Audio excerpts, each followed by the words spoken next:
goal, state of mind.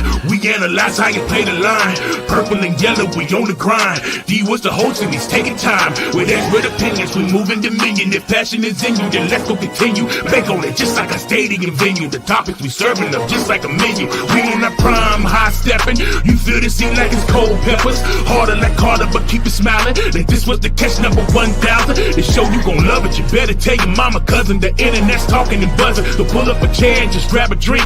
About the Vikings, tell us what you think. Cause we in our goal, state of mind. We analyze how you play the line.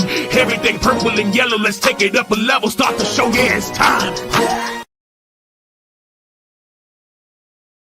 What up? Thank you for your patience.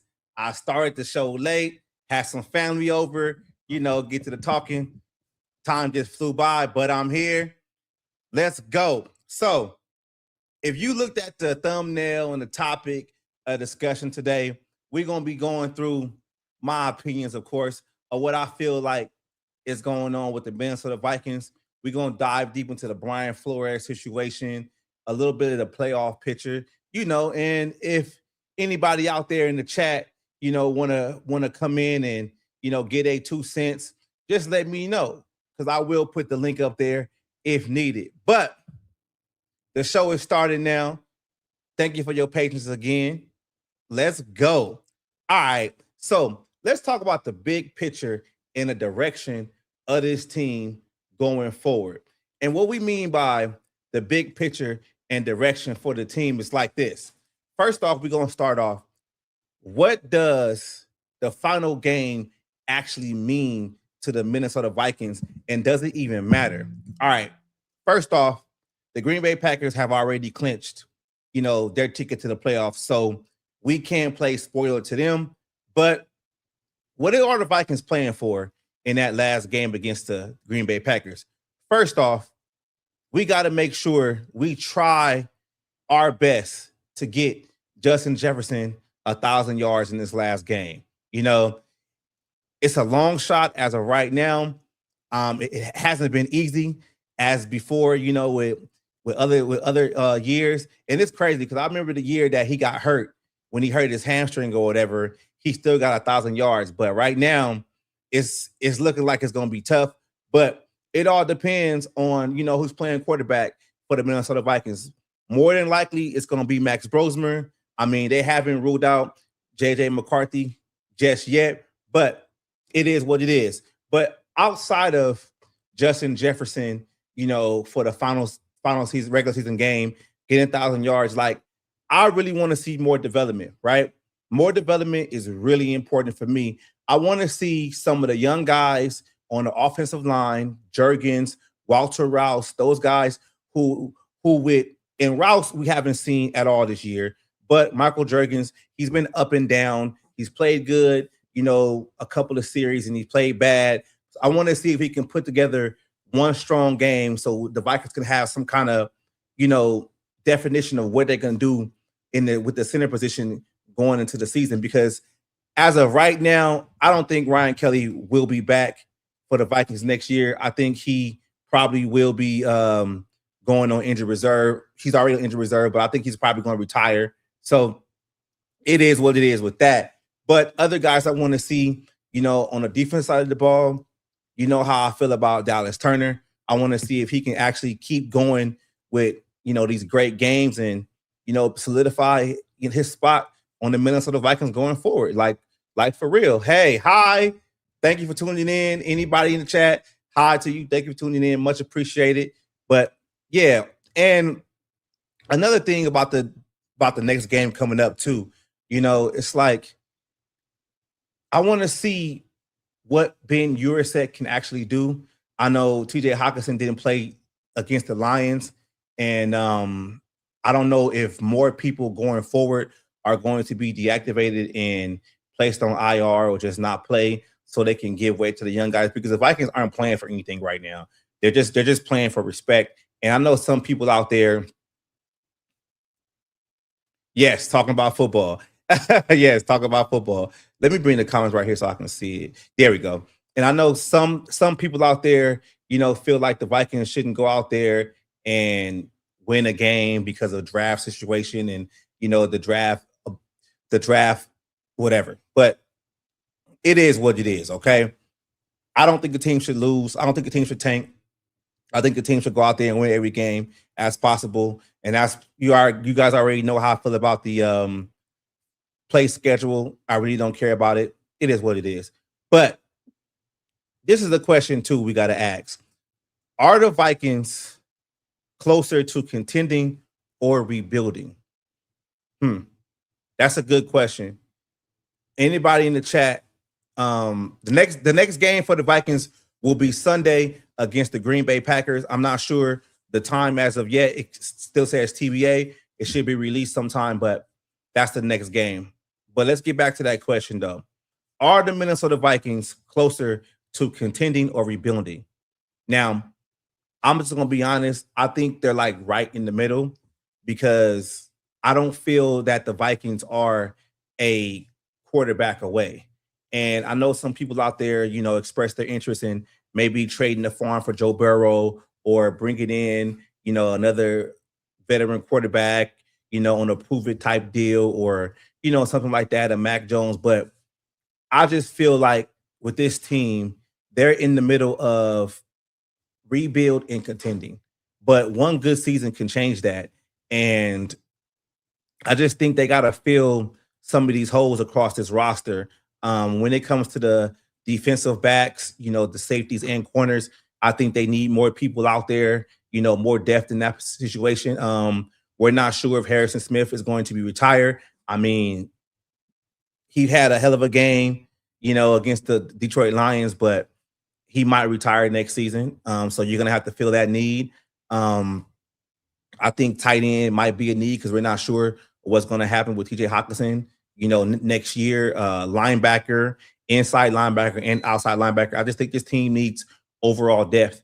But if they can hit in the draft and get contributors day one, I think this team can move in a direction of being contenders.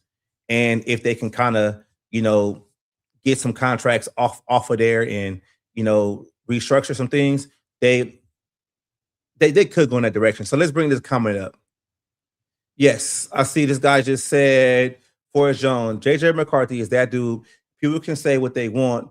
He's going to win in this league. Yeah. That's how I feel too. Like JJ McCarthy, in my opinion, he's still young. He's only 22. This is actually his first season actually playing. I'm not ready to give up on McCarthy as of right now, but just like I stated before in other videos, I do feel that his injuries are a growing concern. Like he's not finding ways to stay healthy. And like I'm kind of stuck in the middle of the situation. And how I look at it is, am I being too patient with this whole situation? And am I overlooking what's actually happening on the field with the injuries? Or are these injuries are straight up flukes? Like the meniscus, we don't know what happened with the meniscus. We don't know if he injured it, when he was in college. We don't know what play he injured it on. Then week 2 of this season, you got the high ankle sprain that kept him out for multiple games, out like 6 weeks. And then you had the concussion for a week. So these injuries are piling up. That's the only thing I can say about McCarthy right now is he needs to stay healthy. But sometimes the health is out of your control. It really is. It really is. But let's get back to it. Any questions y'all got? Y'all more than welcome to putting it in the chat. Somebody just said, yeah. So many athletes have injuries early. That is true. The horse collar tackles against exactly. That was something that shouldn't have been flagged, and the guy shouldn't have got fined for it, but he didn't. So, yep. Hand jams in the face mask against the Giants. Exactly. Some of these injuries are like straight fluke injuries, man. It's like I don't understand. Like that's why I'm not trying to say he's injury prone as of just yet. Yes, my favorite NFL team is the Vikings. It is. But that's my favorite team, the Vikings. All right. So that's how I feel about the whole contending situation. And this is another question I asked right here. Right. Let me get that comment. This is another question I asked right here. Okay. Did this season change the long-term vision? Somewhat. right? And what I mean by that question is everything that happened within this season, did that change my outlook on the long-term vision of this team? I think no. No, it didn't change it. But I think the Vikings should not like go out there, in the offseason and change the plan because the whole plan for the past 3 seasons was getting the salary cap back right, identifying a young quarterback, developing him, but to be the quarterback of the future and going forward with that. And that goes back to the whole Joe Burrow situation and Mac Jones situation of, if you have to go out there and get a veteran quarterback to replace McCarthy, then you're basically going away from that vision. That's how I look at it. That's how I look at it. You basically had multiple years where you were basically trying to do a certain thing and things didn't work the first shot you got. And now you're just going to just go, just leave it alone and start something else. I'm not buying that. I'm really not. So let's see. Just okay. Yeah, not talk about that. Not bring that up. Let's not bring that one up. Okay, that's cool. That's cool. That's cool. That's cool. That's cool. That is cool. But yeah, that's just how I see it though. I'm not too down on this season initially, when they only had 4 games, one, I was a little bit down, but it is what it is. Okay, here we go. Here goes something like that. She says, I hope not. KLC is trying to change McCarthy's mechanics in season and is insane. I love KLC, but that 5-7 yes, in the league is too high. Pressure rates, prime Brady will struggle. I agree. Now, I'm not sure how long you've been following me on this channel, but I've been stating this for the past couple of seasons, right? Kevin O'Connell's play structure and his play calling, it makes the linemen have to hold their blocks too long. And McCarthy was having to wait for receivers to get open down the field, 15, 20, 30 yards down the field. And I just feel like that wasn't the best scenario for a young quarterback. And I think Kevin O'Connell kind of played himself with that because you can see like Garrett Bradbury struggled with this offense playing center, and so did Ed Ingram. And they're both relatively like playing at a high level in their respective teams. And that would let you know that it wasn't always the lineman, it was the actual play structure. So yeah, it is, it is what it is. But I agree with that. I definitely agree with that. So let's keep it moving. Let's keep it moving. All right. Right. Now, let me get to that. Oh, banners. That's what it is. Now, going forward, if we're talking about off-season situations and changes and stuff like that, we got to talk about the coaching and leadership. All right. And bring my notes up real quick. Coaching and leadership. Now, the biggest topic around is, can the Minnesota Vikings keep Brian Flores in-house at all costs? And can they prepare themselves for life after Brian Flores? Now, Brian Flores technically right now is a free agent after the season because he doesn't have a contract, on the books right now. It was reported from Pro Football Talk that the Minnesota Vikings have started to have more talks with Brian Flores about, a contract extension of sort of or whatsoever. This is how I see it. I think Brian Flores might slide into the assistant coach, defensive coordinator role. Maybe Mike Pitton may be gone, and they can slide Flores there. But I think that's probably one of the only ways the Vikings can retain Flores is they have to give him a little bit more, to do with the team, like give him that assistant head coach title and give him more cachet of what he wants, on that side of the ball. And I would like that too, because that would give Kevin O'Connell somebody else to talk to and bounce ideas off. Not to say that they're not doing that right now, but it will give, him somebody like that too. And I look at it as this also, that if Flores is still there, and things don't go on with Connell, you can always make Flores the interim head coach. And another question I got, this is kind of what I said about, Brian Flores being promoted. I think that's the goal. I think that's the goal for real. Who we got right here in the comments? Who we got? What up, man? How you doing? Well, how you doing, man? Hey, if you want to get on, bro, I can drop the link in the chat for you. Let me know. Let me know if you want to get on or not, and I'll drop the link for you. There we go. So, yeah, that's how I look at that, with that. So we got another comment up here. Flores gets more out of less than players in the league. The problem is the system is complex and doesn't tend to well development. It's kind of yeah. I agree with that. He gets more from a lot of players, but his whole situation is not good, for young developing players. As you've seen, how long it's actually taking Dallas Turner to basically, start producing.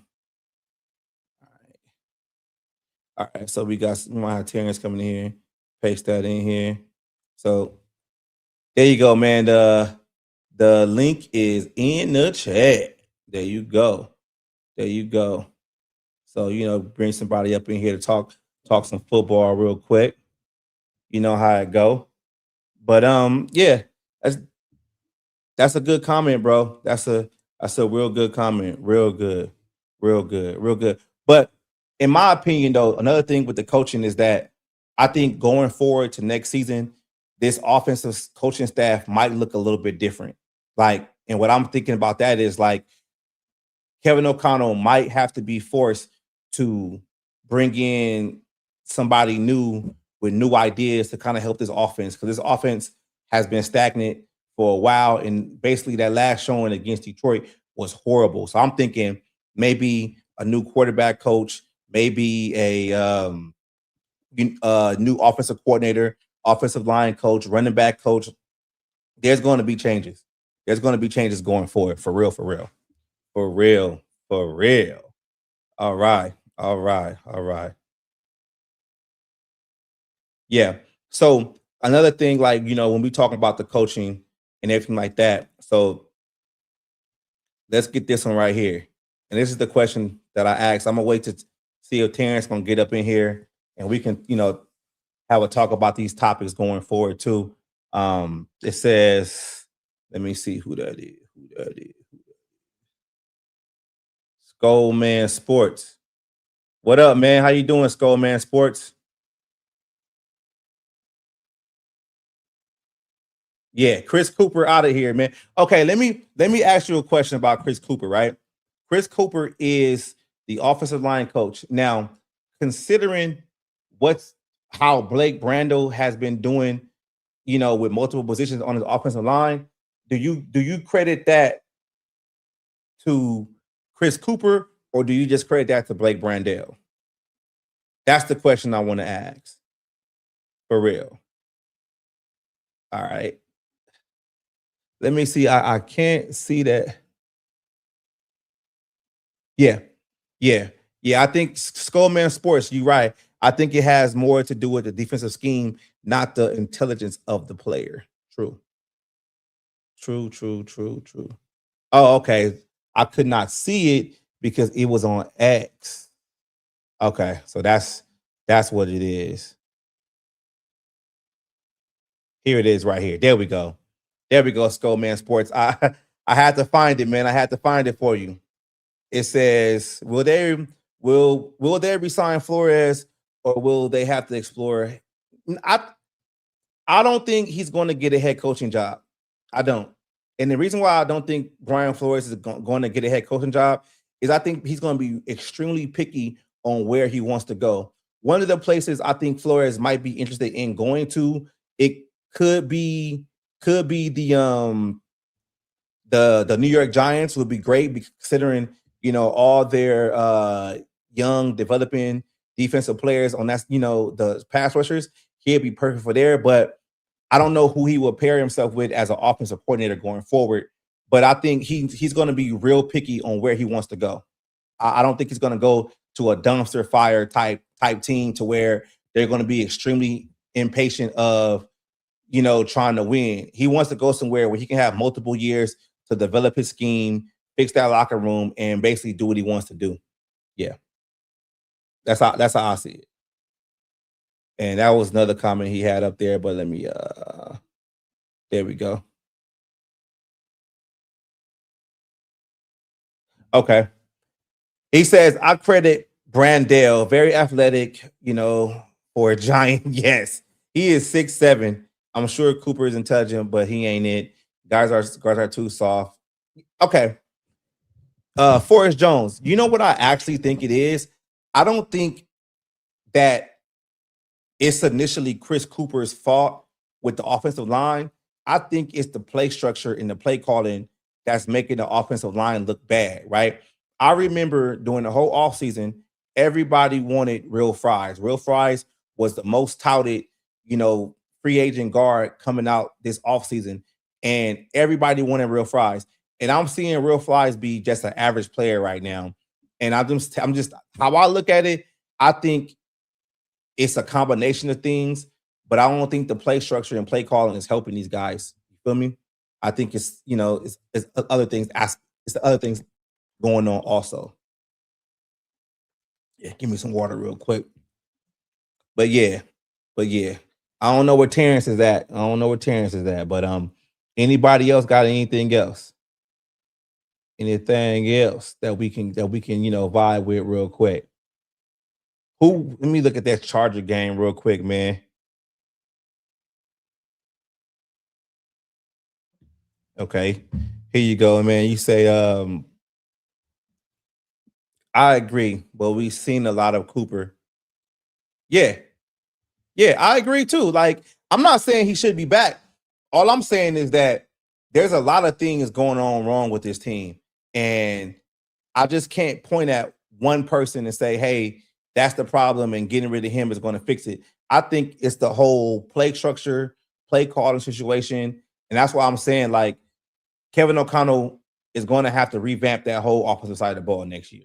I think probably the only person that stays on staff is probably going to be Keenan McCardell. But that's a question now because his receivers are dropping the ball like crazy. So, I mean, it is what it is with that, Yeah.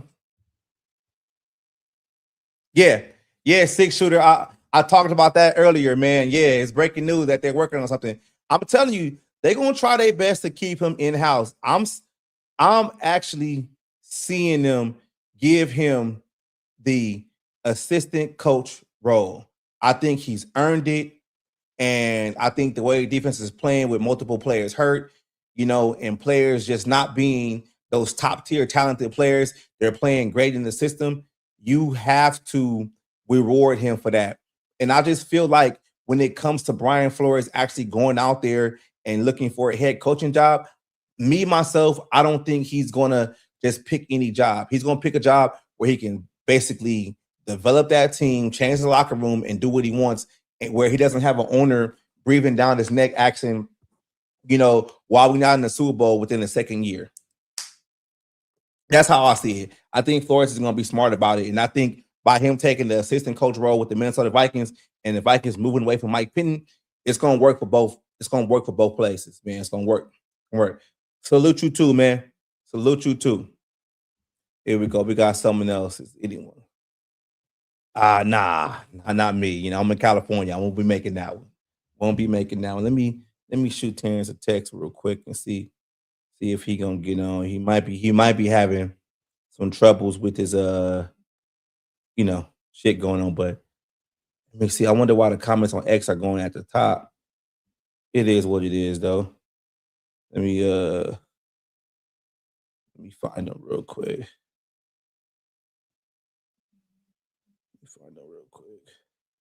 And let me just copy this. Hold on, y'all. There we go. So maybe he'll jump on now. I just sent it to him another way. It is what it is. Let me see.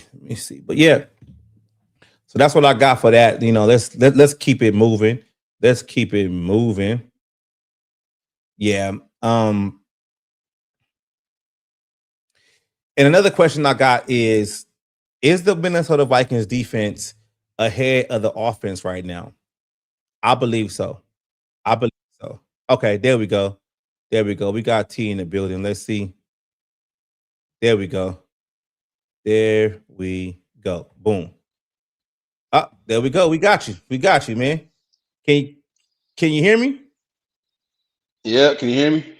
Yeah, yeah. You good. You good. You good. You good. You I good, told you I man. had to fix it last time, bro. I had to fix it. So Yeah. I, Yeah. I, I Welcome. had to move you to a bigger device. Okay. Okay. Welcome back to the show. But let me change this real quick. No, that's there we go. There we go.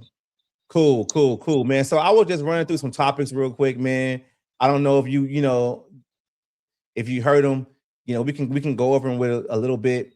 I'll just start at the top. Let me take this comment off real quick. And I'll start back at the top real quick for you, man, because we've only got 3 up. So within this topic, I'll just ask the question to the chat. You can tell me how you feel about it. What does the final game actually mean to you? Like they got the Packers. The Packers ain't really playing for nothing because they already in the playoffs. But as for the Vikings standpoint, like what does it mean for us? I would say what it means for us is momentum. We got that momentum going, and it'll show the doubters that we can actually have a winning record with a bad quarterback. True. And it just take that little time to to develop, and hopefully his injury prone can be taken care of during the off season. But but it's we get that win, even though I mean nothing for both teams, but we get that 9-8 record. We're still above 500, and it's a winning record. So correct. So it right, and it shows a lot. So I mean that's what it means for me. It's like, even though like you're right, we're not playing for nothing, but at the same time, it's like we can still fight to the very end. So yeah, I just believe like at the end of the day, like you still are playing for something. I mean, you got a lot of people out there that's just like, all right, win. I mean, don't win no games. They're more worried about like, the draft position, and playing against a 3rd or 4th place schedule versus whatever. Like me personally, I don't care about none of that. Like I'm not worried about that. I think about the locker room, like just like you said though, like if you go in there and you win and you finish the season at 9-8, when we saw this team at the lowest of the lowest at a certain point, and you basically figured what you figured out, and you on a 4-game winning streak, basically, like that shows something that to me that shows that Kevin O'Connell hasn't lost the locker room yet, that players are still actually playing, even though the offense isn't contributing as much as they should. That defense, they get paid too. You got players playing for incentives. You got players, playing for all kind of other things that's outside of just winning football games. So I'll just say, fuck it, man. It's the Packers. We want to beat the Packers anyway. Right. I mean, that's Packers, between the Packers and the Cowboys, in my opinion, those two were the most teams I want them to beat the most. So yeah, I mean, we already swept the Lions. That felt good, man. Right. That felt real good. That felt real good. If you think about it, we swept the Lions with JJ coming off an injury, and we swept them with Max Brosmer. With Max Brosmer, for real. You know what I mean? So it's like that one hit the most out of everybody. So. Yeah. We got a comment. He says being a Viking fan in Wisconsin, I feel you, man. Like just go to the win, man. But at the end of the day, when they win in this game, I'm gonna say it, and I know some people like, oh, don't be cliche. Win the game, but everybody come out healthy. That's important. Here's my question: is we know Green Bay is going to be going to the playoffs. Yeah, this game don't mean nothing to them. It means a lot to us, but it don't mean nothing to them. Are they going to rest their starters? I think it depends on draft position for them. Like not draft position. Where they going? What the standards are going to look like? They going to have to because they got the 7th seed locked up. The 7th seed is pretty much theirs. Yeah, because we gave them that 7th seed. So yeah, the 7th seed is locked up. They might rest some guys. They might rest some guys. For real. Right. They might rest some guys. But I don't care who they rest. As long as they coming out there in the Green Bay Packers jersey, we're gonna go out there and try to beat them. I really don't care. Right. That's how I look at it. That's exactly how I look at it. Now with that one, let me go back. Now, this is one I kind of talked about for like in length, and I'm gonna ask you this one too. Are the Vikings closer to contending or rebuilding? That to me depends on what they do in the offseason. Okay, that's what I said. Because of the fact that if they make big moves in the offseason, even though the salary cap to me is a myth, you can make some changes, you can move some people around, you can drop some people and like that. But if they make some big moves during the offseason, they could be heavy contenders. Right. I just feel like me going forward, I know they're not a quarterback away because I want to slide away from the Joe Burrow stuff. I still believe in McCarthy. I don't like Joe Burrow like that, man. I'm gonna say this, and when I've been seeing a lot on social media, I've been seeing, where there is smoke, there's some fire. I'm good on Joe Burrow, man. This is, because if you really want to get technical with it, if you say you a JJ McCarthy believer, you're a fan of JJ McCarthy, he just need some time. What better quarterback to learn from than Joe Burrow? But you already know if Joe Burrow coming here, he going the other way. They ain't gonna do that he going the other way. Now I'm gonna ask you this question right here. I'm gonna ask you this question because this is something that people don't like me to do. I want you to name the quarterback. What quarterback is this? First season as a starter, 4,000 yards, 21 touchdowns, 11 interceptions. Second year as a starter, 4,900 yards, 25 touchdowns, 12 interceptions. Third year, 4,000 yards, 21 touchdowns, 13 interceptions. Fourth year, 4,200 yards, 30 touchdowns, 10 interceptions. Next, the year after that, 3,600 yards, 26 touchdowns, 6 interceptions. Do you know what quarterback that is? That's active now, or that's not active? He's active right now. I want you to name the quarterback. What quarterback is that? It's either Baker or I want to say maybe Baker. You proved my point. You proved my point right now, brother. But what's the point though? You don't know who quarterback that is. I'm gonna get to that. It's like I said, it's either Baker or it's either because there's a lot of them like that have done that though. You want me to keep going? So the next year, 4,200 passing yards, 35 touchdowns, 13 interceptions. The next year, 4,200 again, 33 touchdowns, 7 interceptions. The year after that, 4,500 yards, 29 interceptions, and 14 touchdowns. Kirk Cousins? That's Kirk Cousins. And the reason why I'm saying that is if people don't look at the stats of actual what Kirk Cousins was, and that's why I said the Commanders first, the first 3 years. See, people banking on Burrow to come here and just playing the ball and the stats don't look good or whatever. But we did that already. We went out there and got the best quarterback in free agency at that time, and it did not work because the stats look good. But you guys also remember, but wait a minute. I'm gonna correct you on this one. Yeah, it didn't work because we didn't have a defense back then. I can't say that because the first year he came here, 2018, was under Mike Zimmer. That defense was still good then. The defense didn't get back in 2020.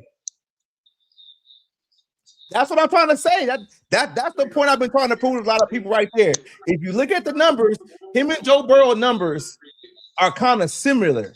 Joe Burrow only made the playoffs 1 year when they went to the Super Bowl, right? But if you take that year out, he's either hurt or he's not in the playoffs. You just getting an overrated Kirk Cousins at that point. I wouldn't say an overrated Kirk Cousins. Me personally, I like Joe Burrow. You bring that.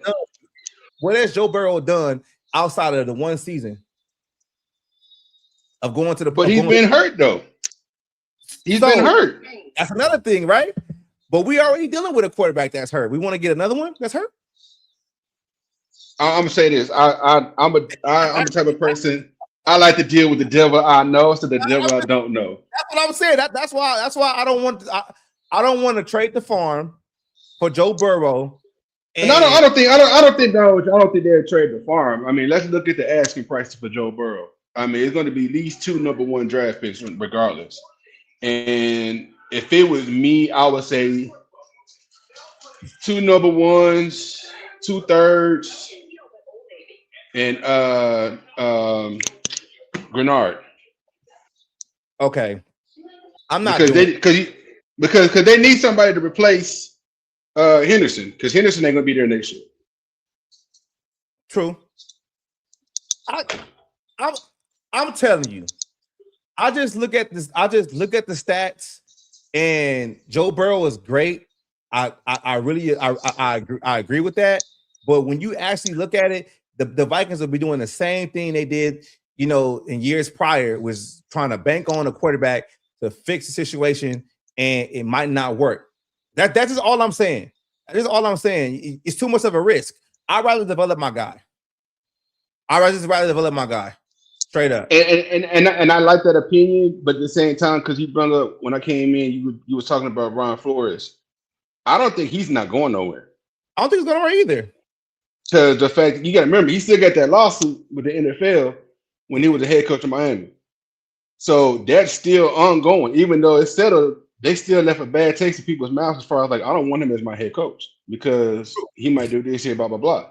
Yeah. So I think that with him being at the Vikings, being in it for another year, I think that'd be great. It's gonna work. It's gonna work out for the both of them. For Flores to stay there in Minnesota, right. And for the fact that, let's just say, if Kevin O'Connell doesn't do well, now you got your defensive coordinator can step up and say, "Hey, he's an interim head coach. Let's see what we can do as far as right now." Exactly. That's how I explained it last week on how I feel like the whole thing should go. I think Brian Flores. I think first thing they should do is, basically, we might as well go into that right now, because I think I had that. Well, forget it. We just gonna freelance. So how I looked at it was like this. I said basically I feel like the Vikings are probably going to part ways with Mike Pitton as the assistant head coach. I think that's probably right. They're going to part ways with Mike Pitton, and they're going to bring in Brian Flores. Well, promote Brian Flores from within and have him be the assistant head coach going forward.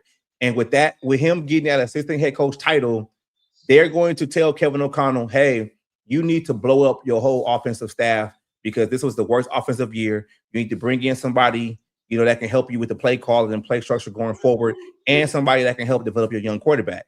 By him doing that and Brian Flores being the assistant head coach, they're going to have to work together to bring in somebody to help this offense. And let's say they do that. They bring in a new OC, a new offensive line coach, running back coordinator, everything like that, right? And especially a quarterback coach, right? And let's say the Vikings start the first 6 games and they 1-5. You can just tell Kevin O'Connell to go, because if the locker room is not responding to him, players aren't responding to him, whatever, and you already have Brian Flores as the assistant head coach, he can just be the interim coach the rest of the year. And it's not like Brian Flores wouldn't have a relationship with the offensive guys that's new to the team, because if you're forcing Kevin O'Connell to blow up the offensive side of the ball, then Brian Flores will have input on what the offensive staff looks like. You get what I'm saying? And they would they would want to work for him because he was part of the whole process of bringing them on. That's how I see it. That's how I see it playing out, man. And it's all going to start with Brian Flores getting that assistant head coach. And I agree with you to a whole 100% standpoint. But my thing is that since we're freelancing, it all goes back to Joe Burrow, because if you bring in that quarterback and have JJ learn behind him, bring in Joe Burrow for the rest of his deal, you already got the defense locked. Defense is set. You got Kevin O'Connell on the short leash and say, hey, like you said, move Brian Flores to the assistant coach role and let him know, hey, you're on the short leash. If this don't work out, we bring in Joe Burrow, who is your type of system quarterback. Have JJ learn behind him. And then if it does not work out, you will be replaced by your assistant head coach, would be Brian Flores. Yeah, you put him on the hot seat. Let's put him on the hot seat. So let's say the Vikings actually make that move to go get Joe Burrow. We say F them picks. We trust your philosophy. We bring in a veteran quarterback who knows, like you said, who can play well in my system. Yep. You already got the offensive line around him. You already got the weapons around him. You putting him with his best friend. Let's all Yep. right, and let's see what we can do. We're Let's- gonna retain. We're gonna retain Brian Flores. Make him assistant head coach. He can still run the defense how you want to run it, but we're gonna make Yeah. him assistant head coach. You on a short lease. If you don't pan that this way, you start off like you said 1-5. Yep. All right. All right. We, There you we, go. we wish you well. We wish you well in your future endeavors. Hey, go do something else. And I brought this comment up right here. This one says, turned out Josh McCown never worked with JJ McCarthy while he was rehabbing, and the virtual was a lie too. So I don't know if you're familiar with the situation. So Yeah, I heard about that. Yeah, they were talking about like the situation with, the media was putting out talking about, hey, McCarthy was doing X, Y, and Z. He had the virtual headset on and he was doing this and he was doing that. But now it's going to find out that was completely lie. So this is how I look at the situation. McCarthy was basically cleared in December. We saw him on the sidelines in December. I'm not saying he was cleared to play football, but he was cleared to do some type of activity. And I think that offensive side of the ball, Kevin O'Connell, Wes Phillips, Josh McCown, they dropped the ball on McCarthy. And I think the only thing they really wanted to do with McCarthy this whole offseason was basically have him learn the playbook. And then when it got to the point to where, things didn't go right, then they were like, oh, we got to work on the mechanics. It's like, you can't work on the mechanics during the season. You got to work on the mechanics in the offseason. Like, y'all had a whole offseason. And that's why, if you notice, like, young quarterbacks that come to the league, they make a jump after their first year because now they got an actual full offseason. There's no draft. There's no trying out. You already have your playbook from last year. You can work on things to make you better as a better quarterback. And I just feel like this coaching staff, they really dropped the ball with McCarthy. And it just pissed me off, man, because it's like he shouldn't have looked that bad initially during this season. And when he started to play well, I didn't like the fact that it was more, we're going to dumb down the system for him to play well. Like, I didn't like the way they kind of portrayed that in the media of basically saying McCarthy couldn't handle the offense at a certain point, but kind of shifting blame from themselves. But it's a two-way street though.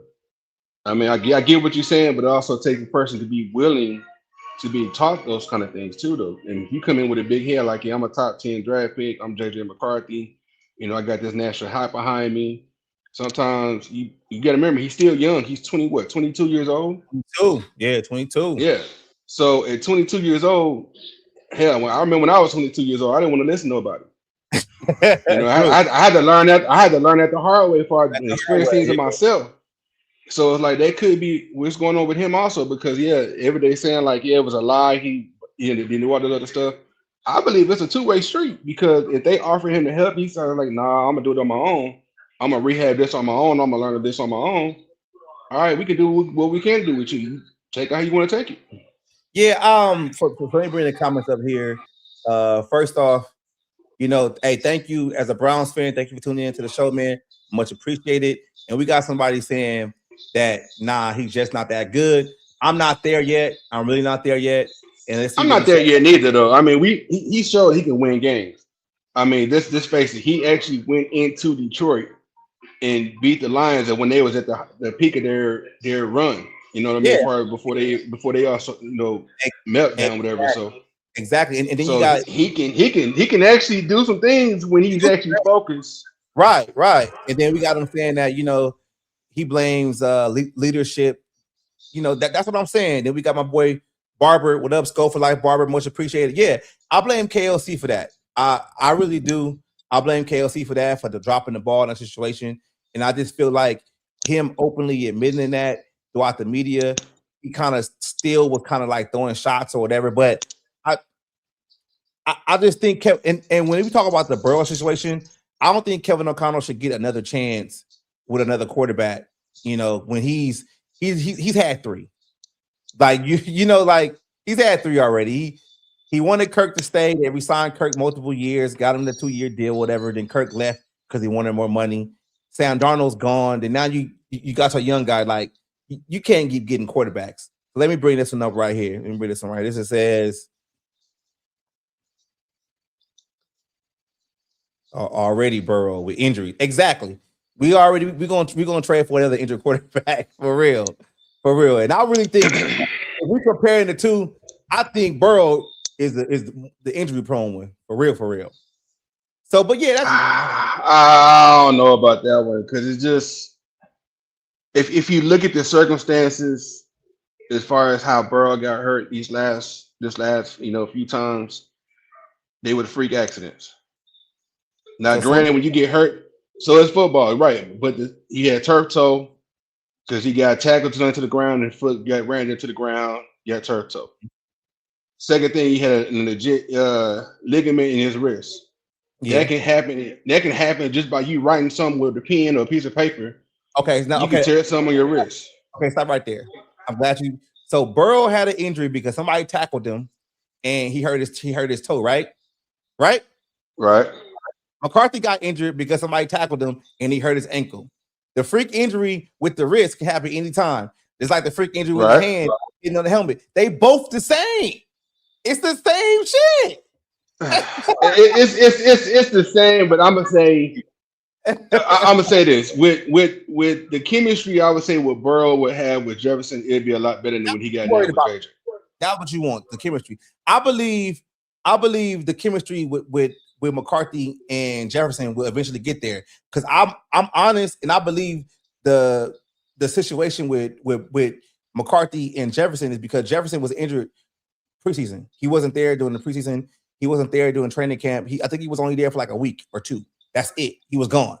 And then but here's the thing though, Jefferson was taking him to like places like Timberwolves games and taking him around a place like that. That's how you bond that chemistry up though. Yeah, that's how you do that because you get to know like, hey, this is what I like to do when this is on this here. This is what I like to go to. You see, you talk about stuff all the time. Their lockers are right next to each other for the whole season. How you not build that chemistry with your star receiver?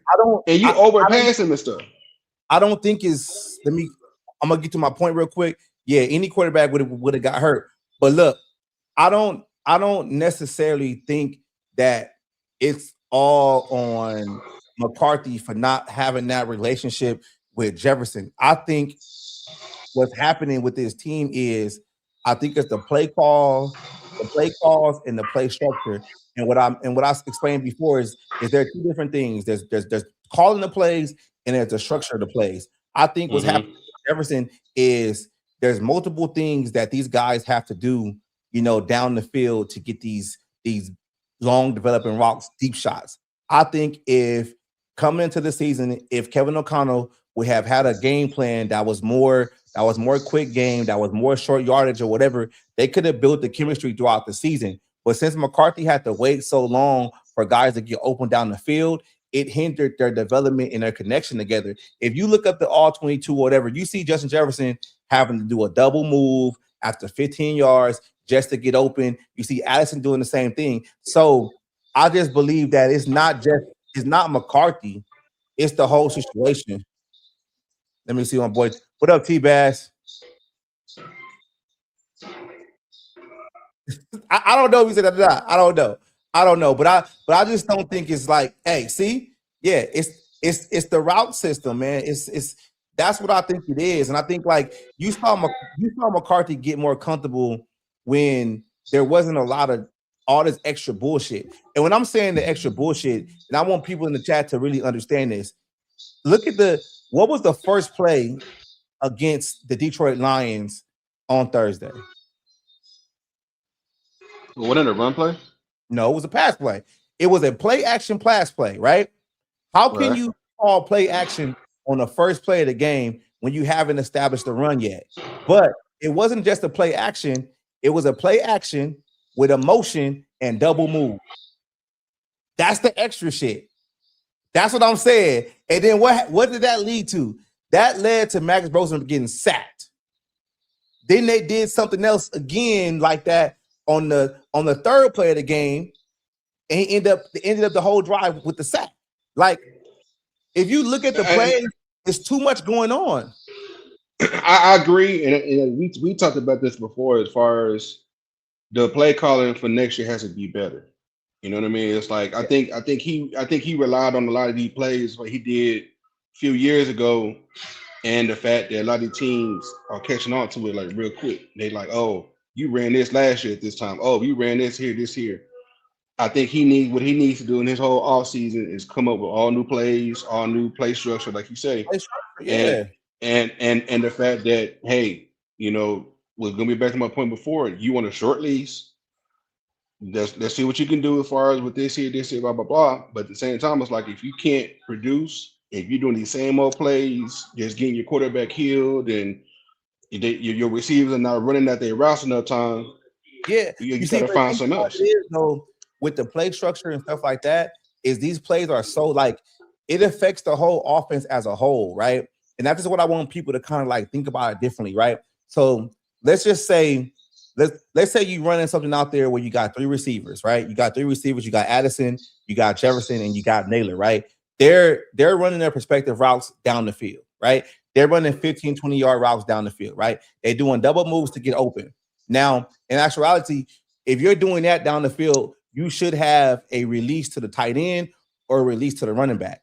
Now, since your offensive line hasn't been playing well and you're asking them to block long, you have to leave somebody else in there to be an extra blocker. You're going to have the tight end chipping.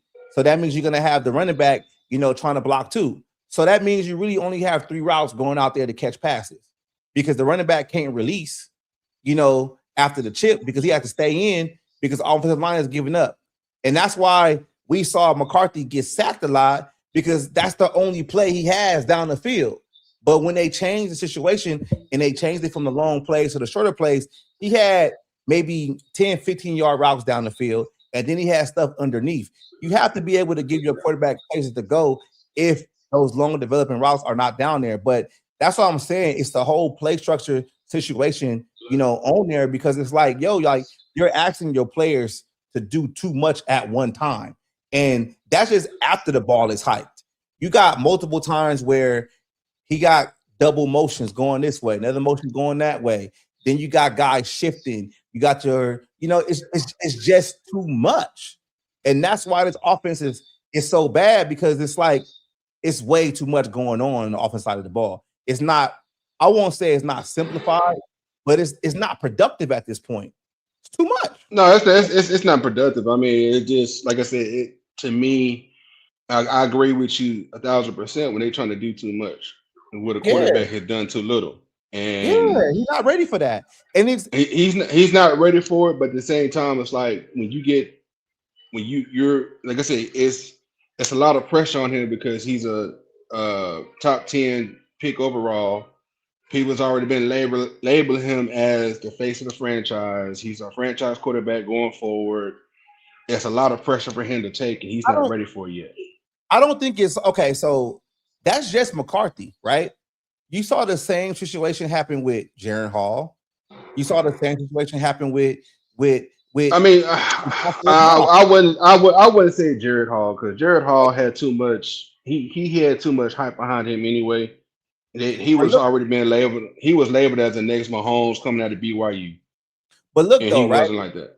But look, though, so Max Brosmer has been with this team throughout the whole offseason, right? He was undrafted.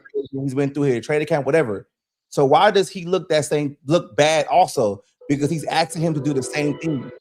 That's what I'm saying. It's like it's not just McCarthy. It's every young quarterback that Kevin O'Connell gets his hands on. He asks the offense to do too much. I mean, it's different when you have a veteran quarterback because the veteran quarterback has 5+ years of defenses that they can see. That's what God said, go get Joe Burrow because Joe Burrow is that veteran quarterback. No, you can't do that because it's like if you go and you go get Joe Burrow to fix this offense, that's basically giving Kevin O'Connell, free reigns to be, to just be like, all right, cool, everything's cool. All right, this is my boy T-Bass. He probably gonna come in hot. T-Bass. No. I have a quick question for you guys. I got a question for you too, because you be playing hooky a lot. You be on this YouTube when you're supposed to be at work. No, I just got off work. I had to work days today. I just got home. All right. I was about to say, I'm going to hide you on camera. I want your boss seeing you on YouTube. No. We supposed to be on the clock. Nah. I'm my own boss. All right, go ahead, T-Bag. What you got to say, man?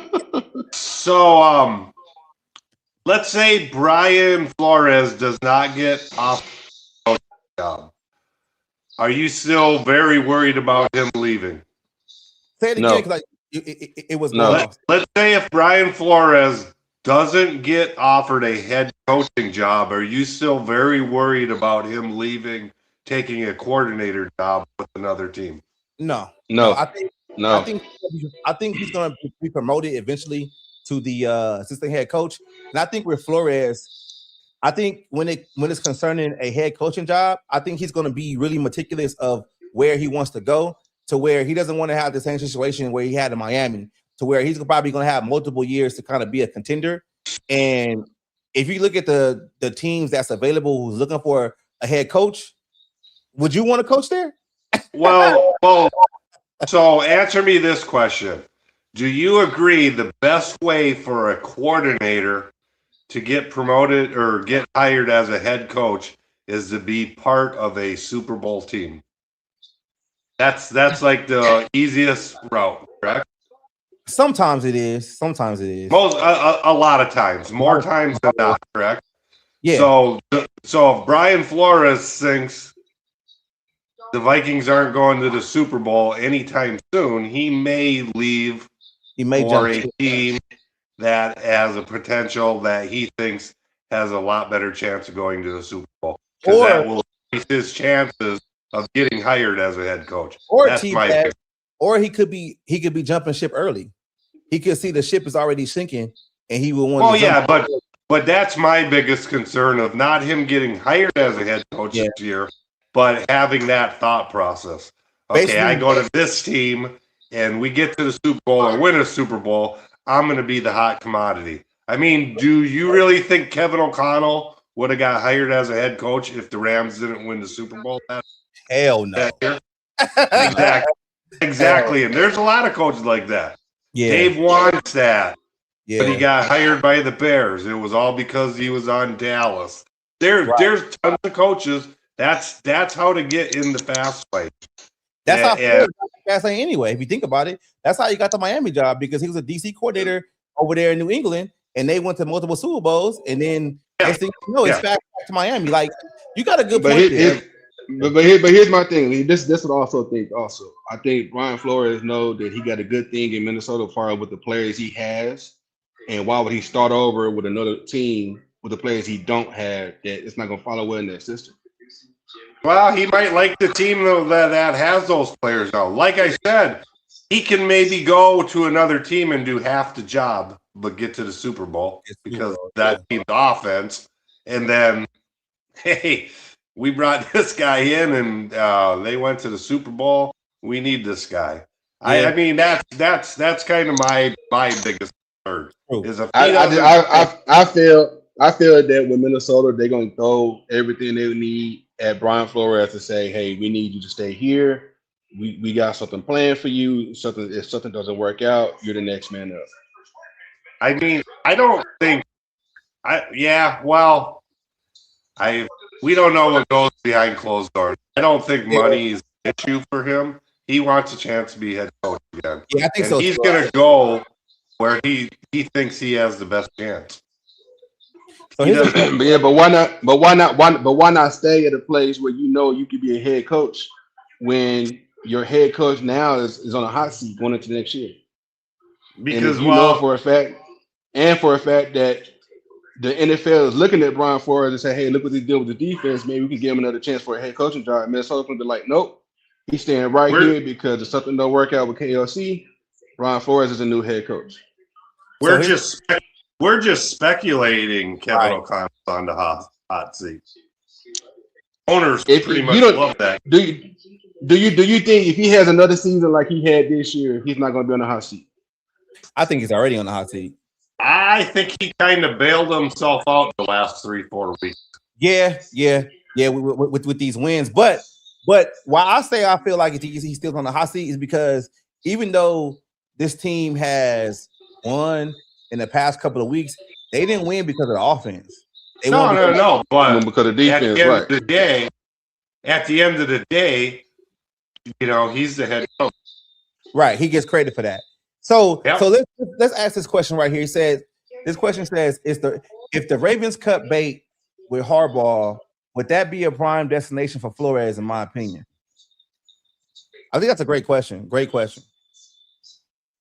Well, who's the candidates out there this year? I mean, I don't follow football nearly enough like I used to. Who's the hot coaching candidate? Brian Flores is the hottest coach. No, I don't no, think he's not. he's on the list now. No, it's One not. of the front No, it's not. Who's not. Who's higher on the board than Brian Flores right now? What The else? offensive coordinator. The offensive coordinator for the Jaguars. He's been like the number one guy that everybody been talking about as far as. And you know where he came from? He came from Minnesota. That was our QB coach last year. Right. Yeah, But look what he's doing. But look what he's doing in Jacksonville now, though. And they said he's like the hot commodity right now to take over a lot of these few head coaching jobs. I think Brian Flores should be ahead of him because Brian Flores has already held a coordinator position for multiple years, and he was a head coach in this league already. I just feel that he's more of a leader. Like we don't know what Dudinsky could actually do right now. He's doing good, but I need to see more of it. That, in my opinion. Now, I don't know the specific article or where I heard this, but I heard that Brian Flores isn't even on top three or four candidates list for head coach. Yeah, I heard that too. They said he's not even on that list. He's not even on the list. He's not even on the list because the whole lawsuit and everything like that goes. Because the NFL, they hold grudges. They the sure loss. Yeah, the lawsuit's a big deal. Yeah. It's just like Kaepernick. Right, they're just like Kaepernick. Kaepernick is a way better quarterback than Rivers, but yet Kaepernick still not getting the opportunity because NFL hold grudges. Kaepernick is not a better quarterback than Philip Rivers. Let's stop there. What? He's not. He's what? Colin Kaepernick was a good quarterback under Harbaugh's system, and he was never nowhere better than Philip Rivers. Man, I'm not going to do that. I look at it this way: Kaepernick was a young quarterback that never got the chance. He got blackballed, so we don't know. Yeah, he was a young quarterback that never got the chance. So then, in my opinion, Brian Flores is going to be the same way. He's going to be blackballed being a head coach unless they hire him within, because of the fact that NFL hold grudges. Okay, we got somebody in here. We got somebody in here. Who we got? Ah, my boy must have ran home. What's good with you, man? Let me. Underneath you, Zoe. That's my boy. Parents. Say what's up to my boy Zoe. It's my boy Zoe up there. And you already met T-Bass. So. There could be a deal struck too where a team says, listen, we'll hire you as a head coach, but the league wants you to drop the lawsuit. Hey, you know what? Right.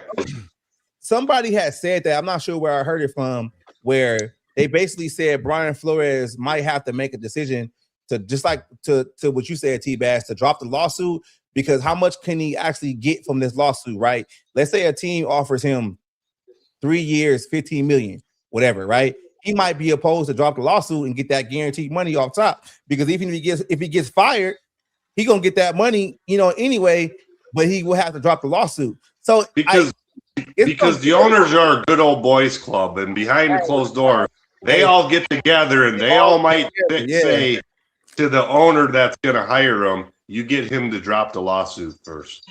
Yeah. Drop that lawsuit. They might want that. But I just think at the end of the day, like when I was talking to T about it, I think Flores gonna be really, really picky of where he wants to coach. He's gonna be real picky, man. If he's offered a head coaching job, if he's even get interviewed. I remember the first year with the Vikings, he didn't even get interviewed. Yeah, he didn't get interviewed. So and I guarantee it's gonna be the same way this year. He's not even gonna get considered for interview. Coaches got big egos, and Coaches have big egos, and he might want to be the guy that goes somewhere and turns that organization around. True. But like, okay, so let's say hypothetically speaking, let's say Brian Flores does leave. Let me get this off. Let's say Brian Flores does leave, right? Who replaces him? Well, if Brian Flores leaves, what's going to piss me off is Kevin O'Connell has a built-in excuse yet again next year for not doing well. That's why I call him the Teflon coach. Nothing. How many excuses can he have? He says the owners like him. He said we can't make the same mistakes that the Lions made, by letting our best coach leave. I agree with that. Like, I think we've done it. We've done it plenty of times in the past. Hey, Tony Dungy, Mike Tomlin, how many guys? Brian Billick, Pete Carroll. Billick and Dungy were better coaches than Green. I'm sorry. Yeah. And Tomlin, we chose Tomlin over we chose Childress over Tomlin. Yep. Right. And hell, we even I had bet you Tomlin wanted to come back. Pete Carroll we had Buddy Ryan, we had a bunch of coaches. So Jones said Durante Jones has been Flores understudy and he's replaced Flores. Hey, you know what? Quick question: is Durante Jones? Did he coach the cornerbacks at LSU? I'm not sure. Yeah, he coached on the LSU. Yeah, so I'll be cool with Durante Jones if Flores leaves. I'll be cool with that. Like, I wouldn't have I understand like it won't be as dominant as Flores off top, but they could probably get there. And he said, if for a fact, if he's Flores' understudy, then Flores is teaching him everything to be the defensive coordinator. So exactly. So I've been hearing a lot of talk also. What's your guys' say? They're saying Harrison Smith, the greatest Viking safety ever. I say that's a bunch of bullshit. Paul Krause. You don't say with Krause? Okay. So I've never seen Krause play, but how would you feel about this, T-Bass? Would you feel when Harrison Smith retires, you turn number 22 into a legacy number like the Cowboys got with 88? Would you be okay with that? Well, you put it in the Ring of Honor. Okay. Yeah, I'm not saying that, but I don't. A guy with 81 interceptions, 3 fumble returns for touchdowns. I think over 2,000 yards, special team returns. That guy was played 16 seasons.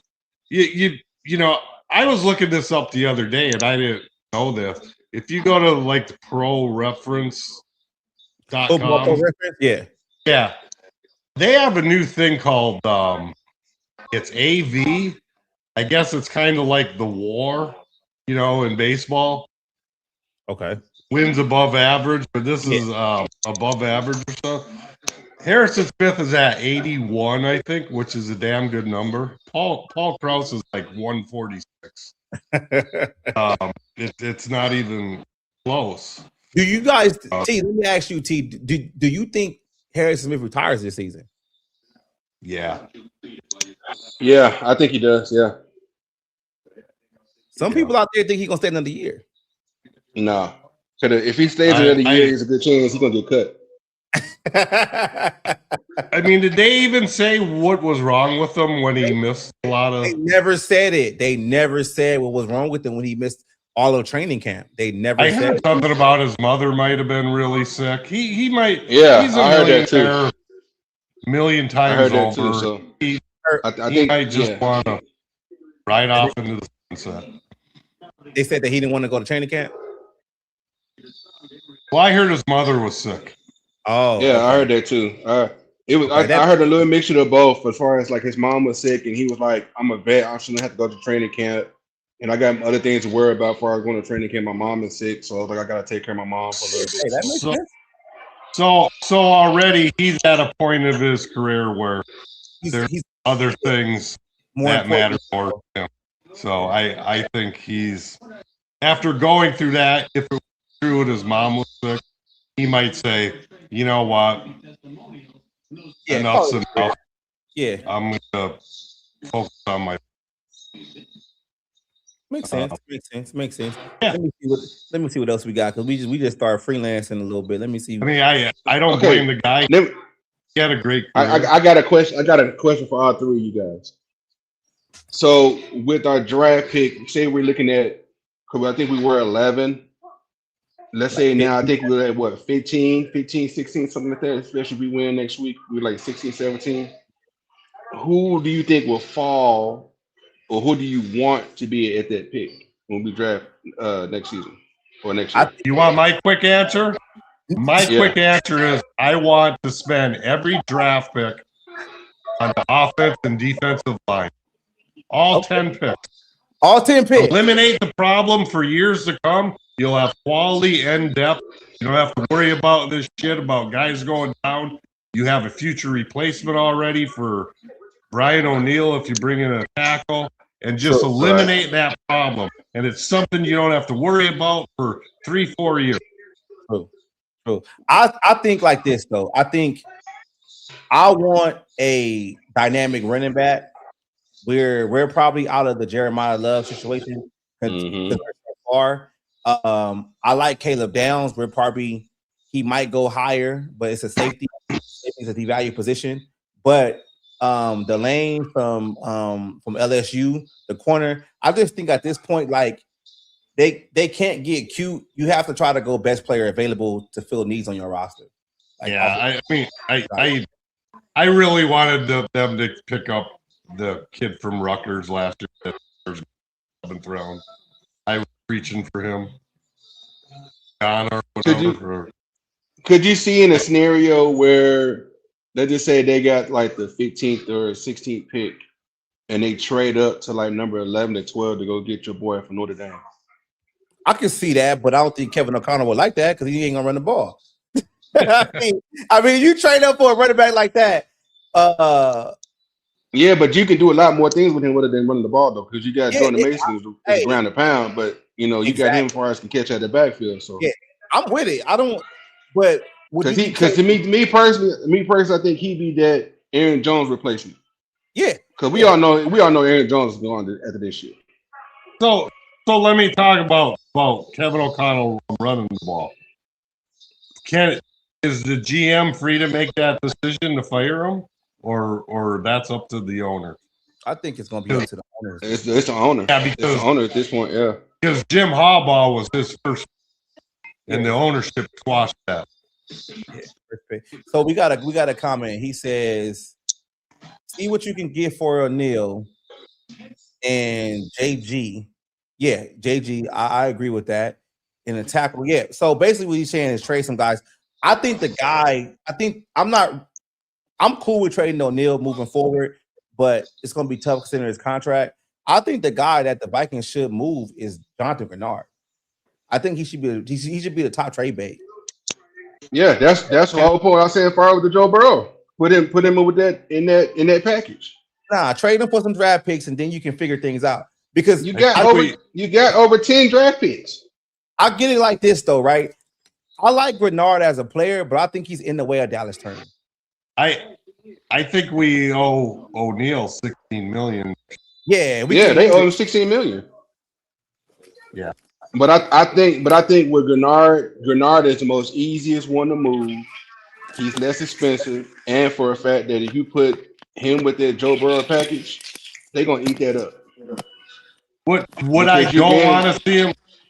What I don't want to see them do with like Brian O'Neill is keep on kicking that can down the road.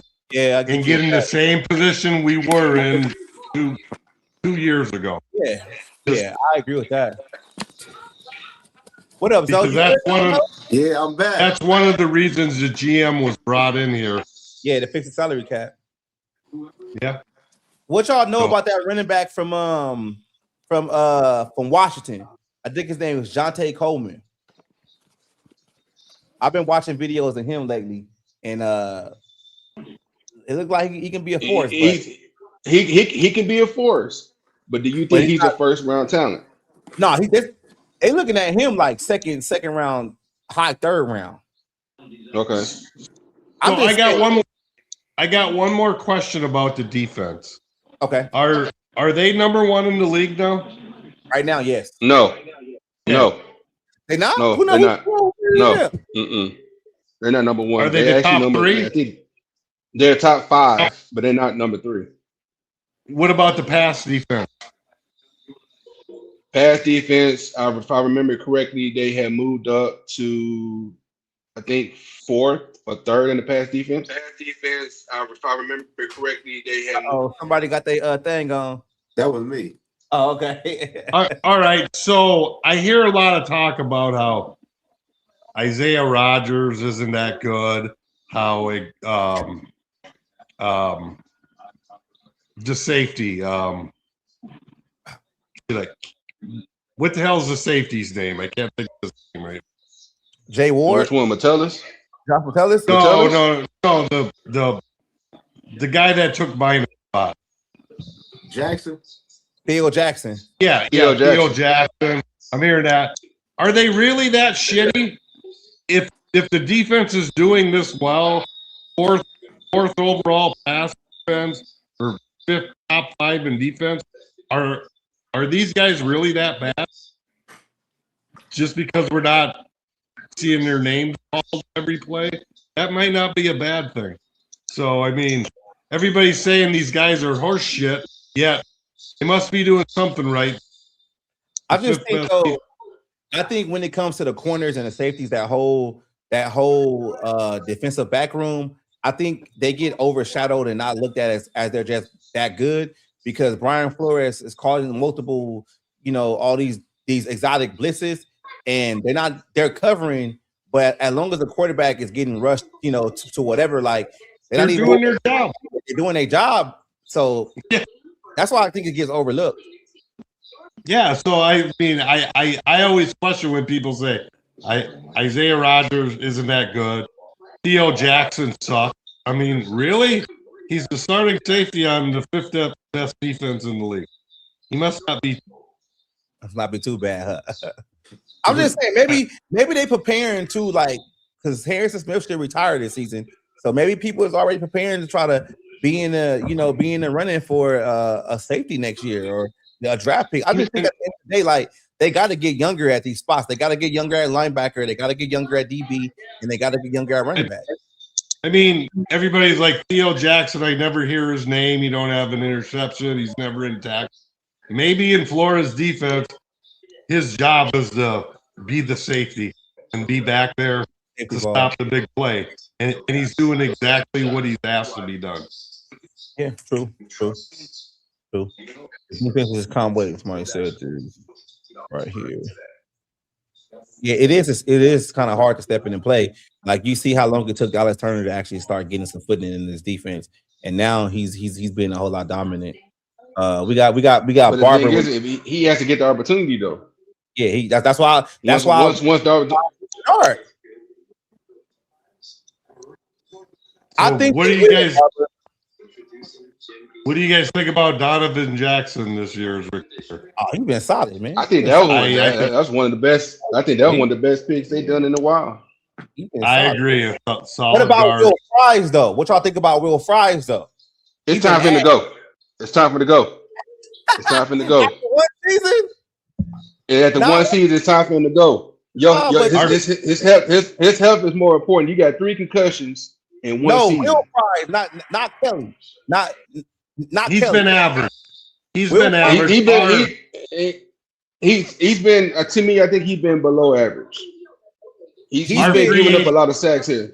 You know what? Our free agency this year was terrible. I'm gonna say this: Will Fry has been exactly what Ed Ingram was to us the past 2 seasons. He's been exactly the same. Exactly the same. I seen Aiden Hutchinson put a spin move on him so bad. I said, "God damn, put that boy in the bench." Like he looked bad out there. Like it looked the same shit. Like you got the same play. You overpaid for a position that you already had. Like, yeah, I mean, this Detroit game, everybody's on Brosmer. He held on to the ball too long. which he did on several plays. But there was a lot of plays where I don't give a shit who would have been in that quarterback. They didn't have time.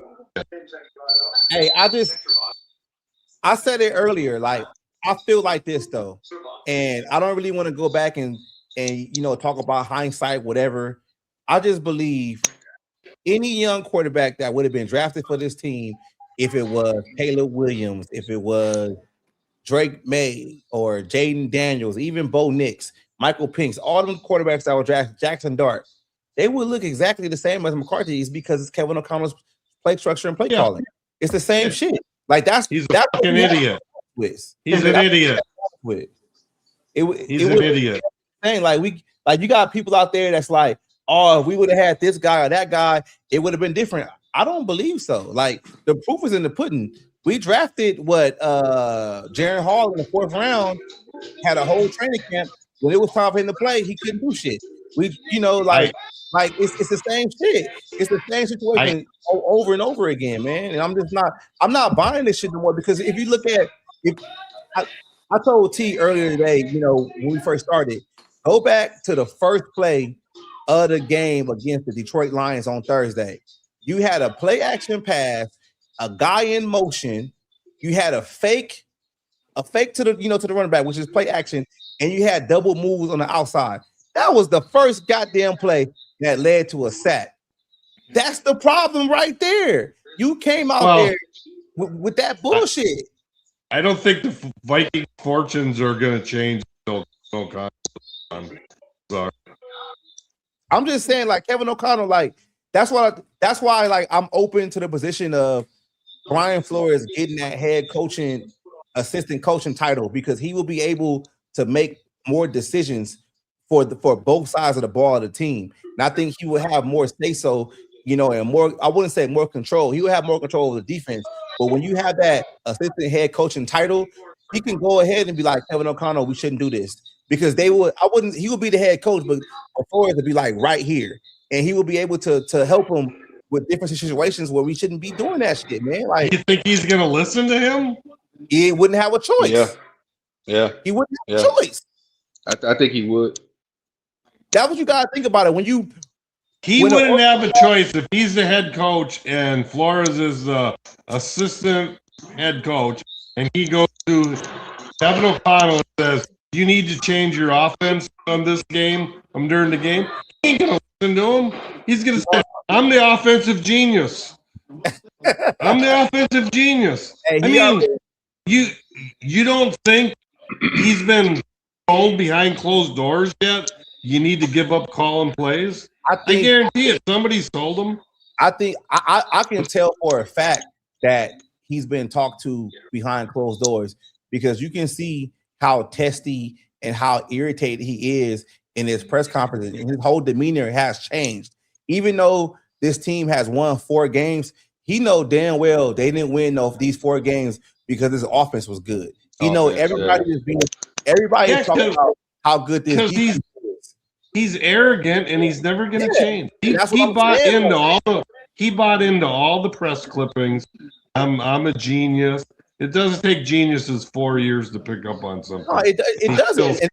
And that's why I'm saying, like, that's how I believe that he's on the hot seat. Because if you look at the owners, and like the owners, they're big on Bill Parcells. Like, they're New York Giants fans. Like, they love Bill Parcells. Like, Bill Parcells was instrumental in bringing Mike Zimmer here, because he gave them the green light to say, hey, Zimmer's my guy. Let's bring him in here. Maybe he can help everything's out. And for the most part, Mike Zimmer did. Right? Yeah, so he did. If you look at Brian Flores is a disciple of Bill Belichick, right? And Bill Belichick is a disciple of who? Y'all know. Parcells. Like, and that's why I think the ownership is going to do whatever they can to keep Flores in their building, because they kind of like the whole Kevin O'Connell offensive guru shit and quarterback guru. I think it's soured because you can see what the product is. Like, they not good on offense right now. But and it's the ownership who hired Kevin O'Connell. It wasn't the GM. It was the ownership. So they know that's on them, and they're not going to give up on that. Yeah, my boy Barber said KLC got paid. Now he's showing his ass. Yep. And that his ass gonna be out of a job soon. I hope you guys are right, but I see them riding Kevin O'Connell for another 3 shitty years. Damn. I don't. I see him. I see it going like this. I see them, and this is outside of Brian Flores or whatever. I see ownership going to Kevin O'Connell and say, look, we done spent a lot of money on the offensive side of the ball, and we're not even in projected as being one of the top offenses in this league. I don't know what the hell you gotta do, but you gotta change some shit on your offensive staff going forward because this ain't it. Because you gotta think, look at who's the highest paid on this team: Jefferson, Darius Hall, O'Neal, Hawkinson, Fries. Like majority of your money is on the offense, and you one of the worst offenses in the league. You can't go to ownership and say that's why I think the Joe Burrow shit is a facade. It's fake because you can't go to management and say, "Hey, I need to get another quarterback," or "I need to get this," when management has already given you everything you want just on the offensive side of the ball. I personally think the GM will get fired first and be the scapegoat for all of O'Connell's inaccuracy. Because the bottom line is the GM did not hire him. The Viking inner circle did. So they got Kevin O'Connell back more than crazy. I don't think so. I think Kevin O'Connell and I told you this. I told you this last time you and I talked. Quasi is not a real GM. Quasi is just a placeholder because no, he's not a football guy. He's a numbers guy.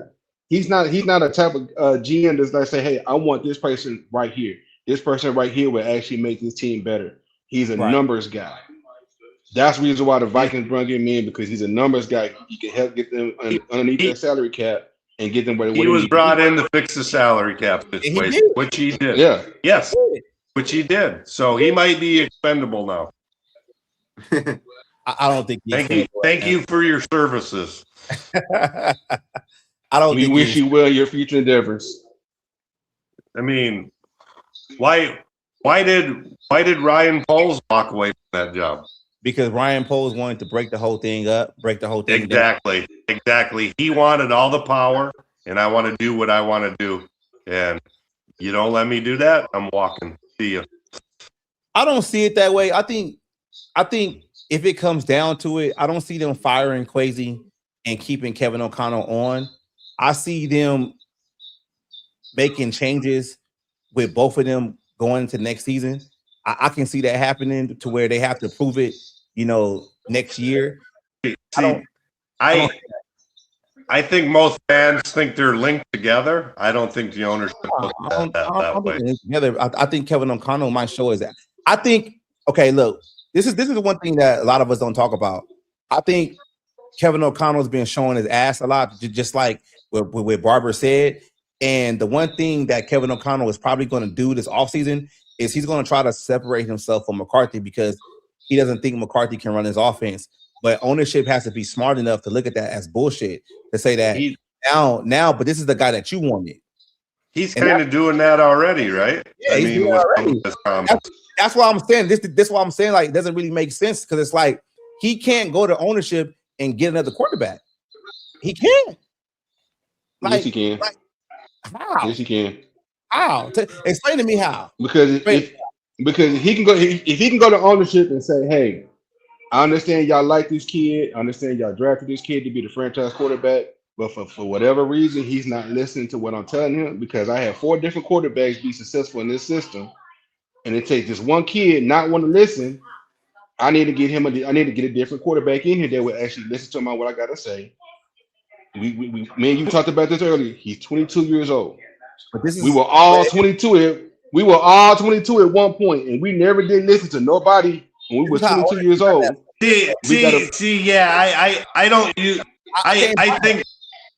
think that 22-year-old immaturity is a bunch of bullshit.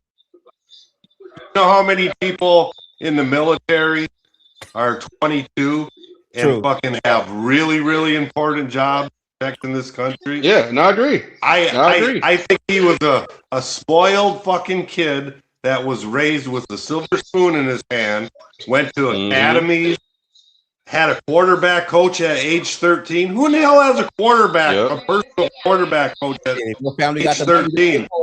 And he's immature, but it's not because he's age 22. It's just he's immature. All right, look, I don't think it's immaturity. I don't think it's that. I don't think it's none of that. And T, what you said, I feel like he can't go to management with that shit because every time something goes wrong, Kevin O'Connell gets what he wants. Last year, the first thing Kevin O'Connell did after the Rams lost in the playoffs was he said he needed the interior offensive line needs to get better, and they gave him that. Kwesi Adolfo-Mensah gave him a bruising running back that was going to succeed in short yardage, but then he decided not to run the ball. They re-signed Josh Oliver, who's one of the best blocking tight ends in the game. They re-signed Aaron Jones, right?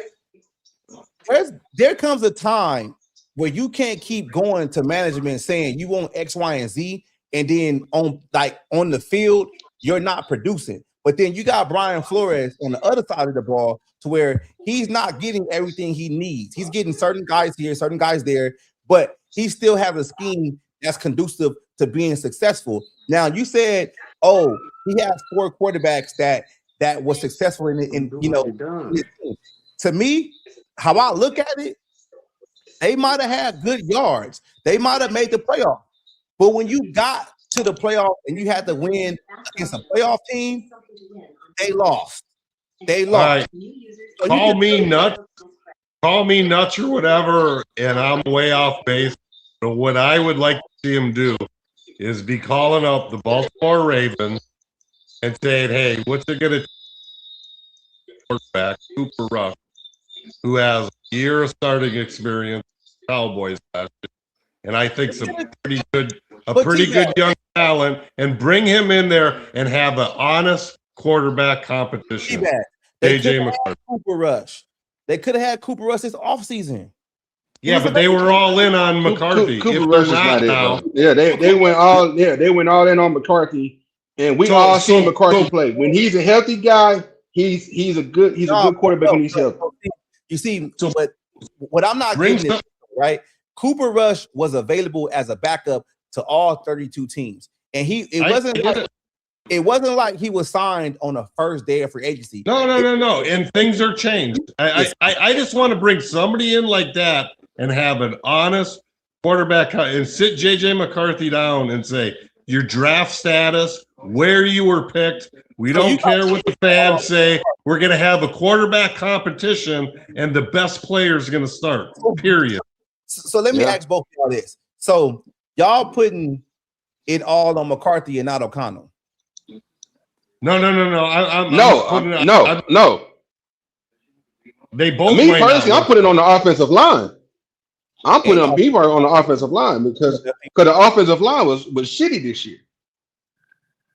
I've seen some good things out of McCarthy. I've seen some good things from McCarthy. I've seen some really horrible things from McCarthy. Let me ask you about the offensive line, right? So the offensive line is shitty, right? And this is Kevin O'Connell's 4th year. Offensive line is shitty.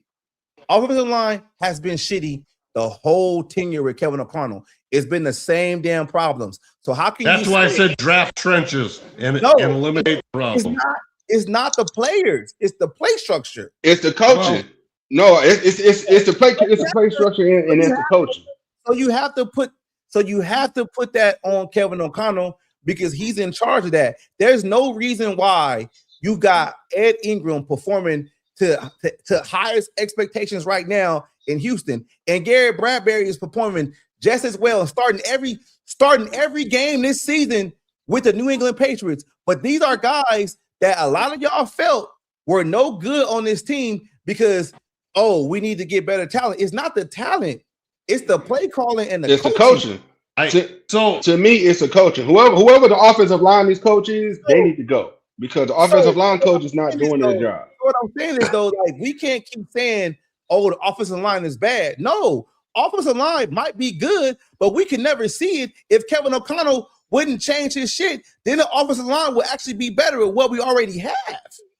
So we got to start with the offensive line. I guess you guys missed my point. The main thing about McCarthy is I don't want to see them baby him and hand him the job just because he was the number one or first pick for the Vikings, blah, blah, blah. Competition breeds success. And if you have nobody pushing that kid, I don't think he gets better. I think McCarthy's not the problem. I just think they dropped the ball on McCarthy horribly. And now I'm not saying he's the problem. I'm just saying I don't want to see them baby him. They bring somebody in to push him. Right. Competition breeds success. If you're just going to go into camp and know I'm getting handed the number one starter job every year, he may not progress as much fast or as well as if you have someone there pushing him. I think you got to get him the better coaches. That's going to be there for him throughout the offseason too. And I say this part from my end, from my perspective. I played offense and I played defensive line in high school. Played a little bit in college. If you don't beat the man in front of you, if you don't do your job, you're getting replaced. It's that simple. I don't care if you have a 5-star recruit or you getting paid all this big money to do a job and you're not doing the job, something's not right then. That's not the case for McCarthy this year. That's not the case. Well, McCarthy is one thing. McCarthy is one thing. I'm saying as far as from an offensive line perspective. If you're not doing your job as far as blocking the man in front of you, if your job is to make sure that guy don't touch my quarterback, and you're failing at that job, and my quarterback is constantly on his ass and looking at my lineman like, "Hey, what's going on?" That means I'm not doing my job. That means I need to be sitting my ass on the bench. Yeah, but that's somebody else's position. Yeah, but that comes down to play calling, though. That comes down to the coaching.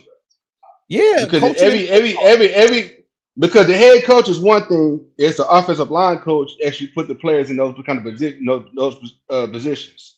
So with the offensive line coach, and say, "Hey, if we're paying you so much money to do a job, and you're not doing your job, I need to get you out of here and find somebody else that will do their job. I don't care how much the team is paying you. If you're not doing your job, go sit your ass down." I got this rookie right here that's want to actually say want to prove himself. All right, let's see what you can do. Don't let this motherfucker touch my quarterback. Because I highly doubt there's an NFL player that wants to get cut, and then the word out on the street is he's lazy. He's not performing because he's lazy. Nobody wants to pick him up. But in today's now with guaranteed money and stuff, Hargrave and Allen, we're basically stuck with them, right? Nah, you can move them. One of them we owe all the money.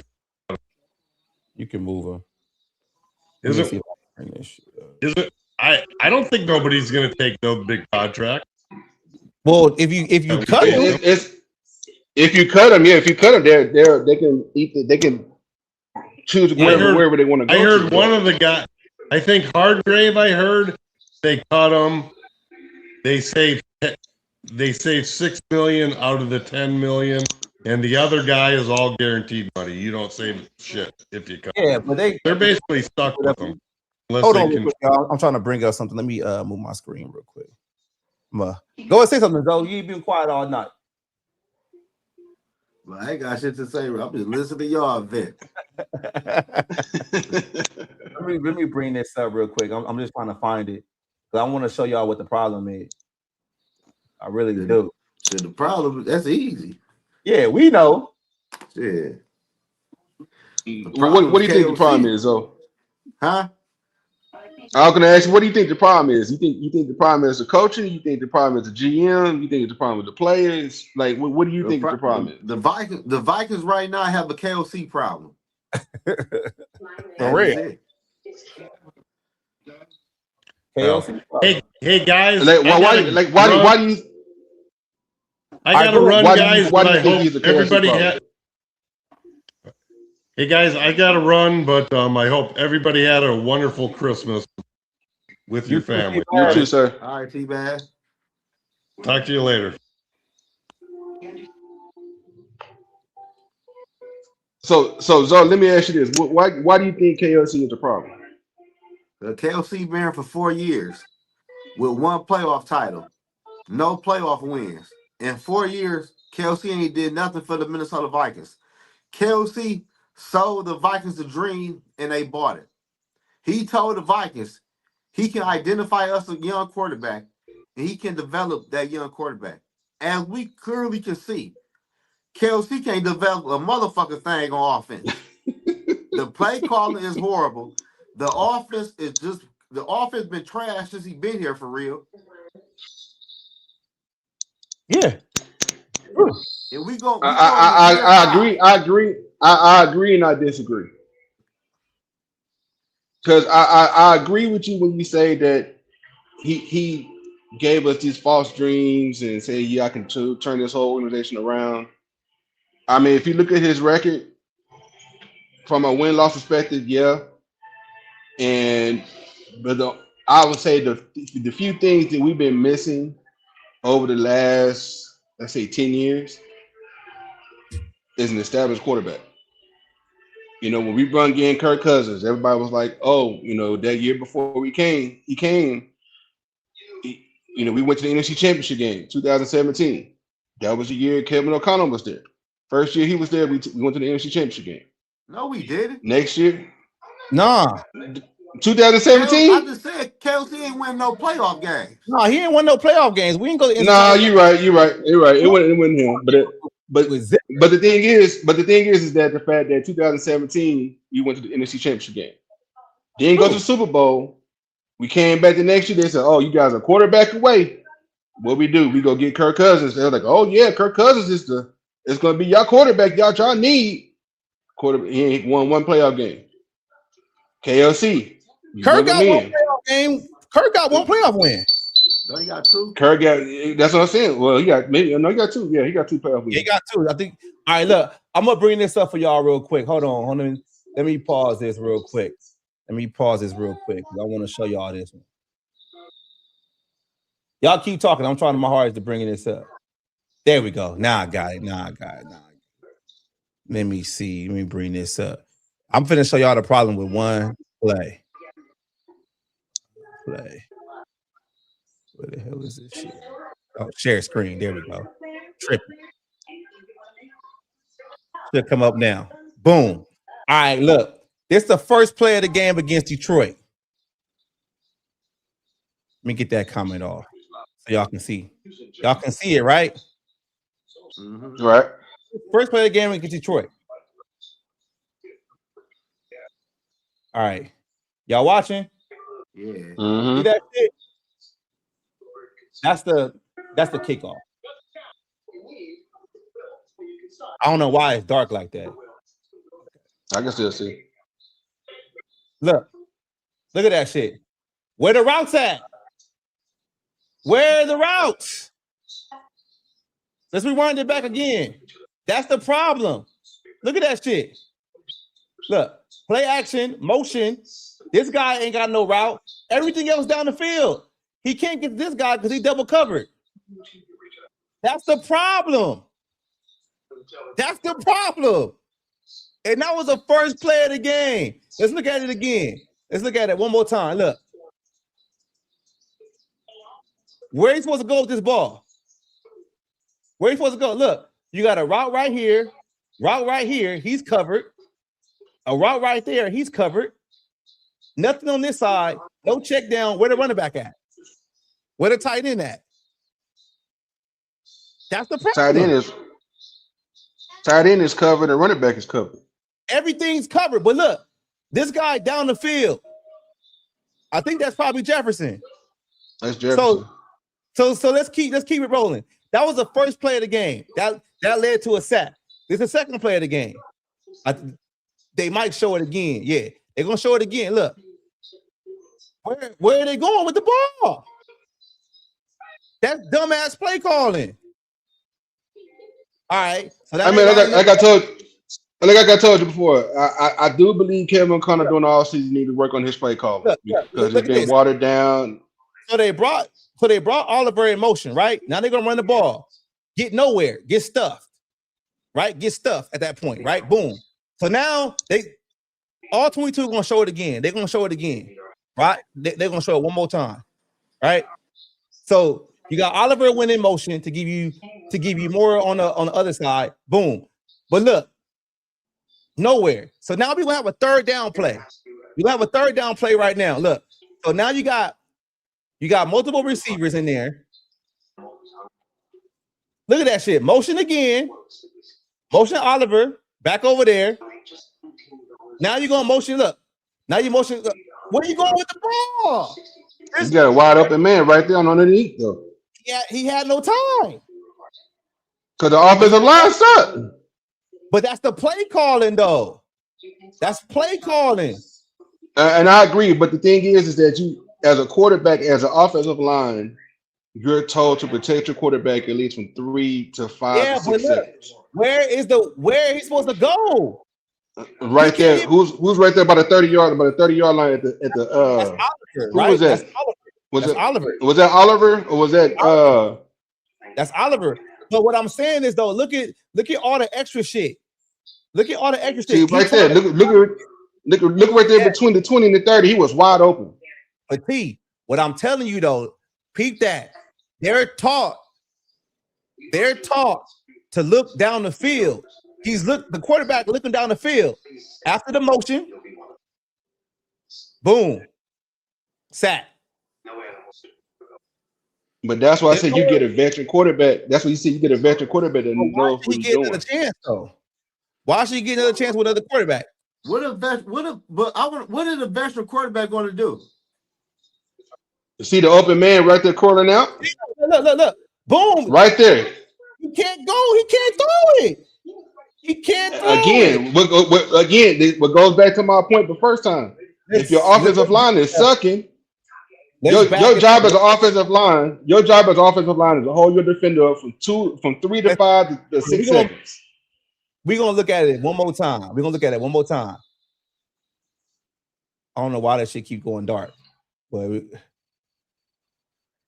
we're gonna look at it one more time. Motion. Look at it. Was they rush? How many? Wait a minute. How many people did they rush? 1, 2, 3, 4, 5, 6, 7. They rushed 7 people. Couldn't get it out. Now we're gonna see it again. You're gonna see it again. Yeah, they rushed all 7 people. There's the motion. All right. Boom. Oliver's chipping again. He can't see Oliver because he's chipping.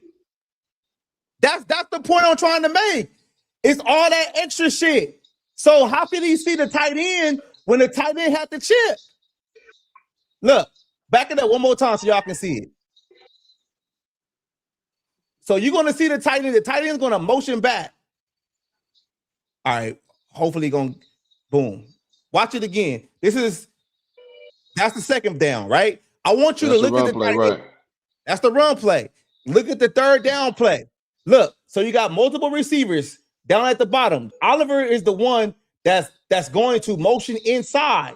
He motions inside, closer to the tackle, right? But look at what he has to do against Aiden Hutchinson. He's chipping, so he can't. There's no routes. You got him chipping when you shouldn't have had him go for a route, and he would have had the underneath. That's why he gets sacked. You're going to see it again. Look. Here you go again. He going to chip. Boom. Can't see it. Wait a minute. Hold on. Go back. That's Brian O'Neill who gave up gave up that sack. I ain't worried about giving up the sack. But what I'm saying, you can't see it. It's too much shit going on. You got multiple motions. You got 2 motions on one play. You got receivers going out on 15-yard routes. Even though when Naylor comes across the field, it's late. You're going to see Naylor flash right there. It's late. Nothing he can do. But Brian O'Neill should have actually put a hand on somebody, though, because the fact that was a free shot, though. That's play calling. That's bad coaching on the offensive line, too, though. That's play calling, man. That killed that whole drive. Let me see if I can fast forward it to to when they get the ball back. Because it's gonna be the same shit over and over again. It's gonna be the exact same shit. We can keep blaming the offensive line, but that shit is play calling, man. That's play calling and play structure. Now, this is just the defense. We already know defense is nasty. They're gonna do their job. We know that, right, Zoe? I gotta admit when I'm wrong, man. I'm just gonna admit when I'm wrong.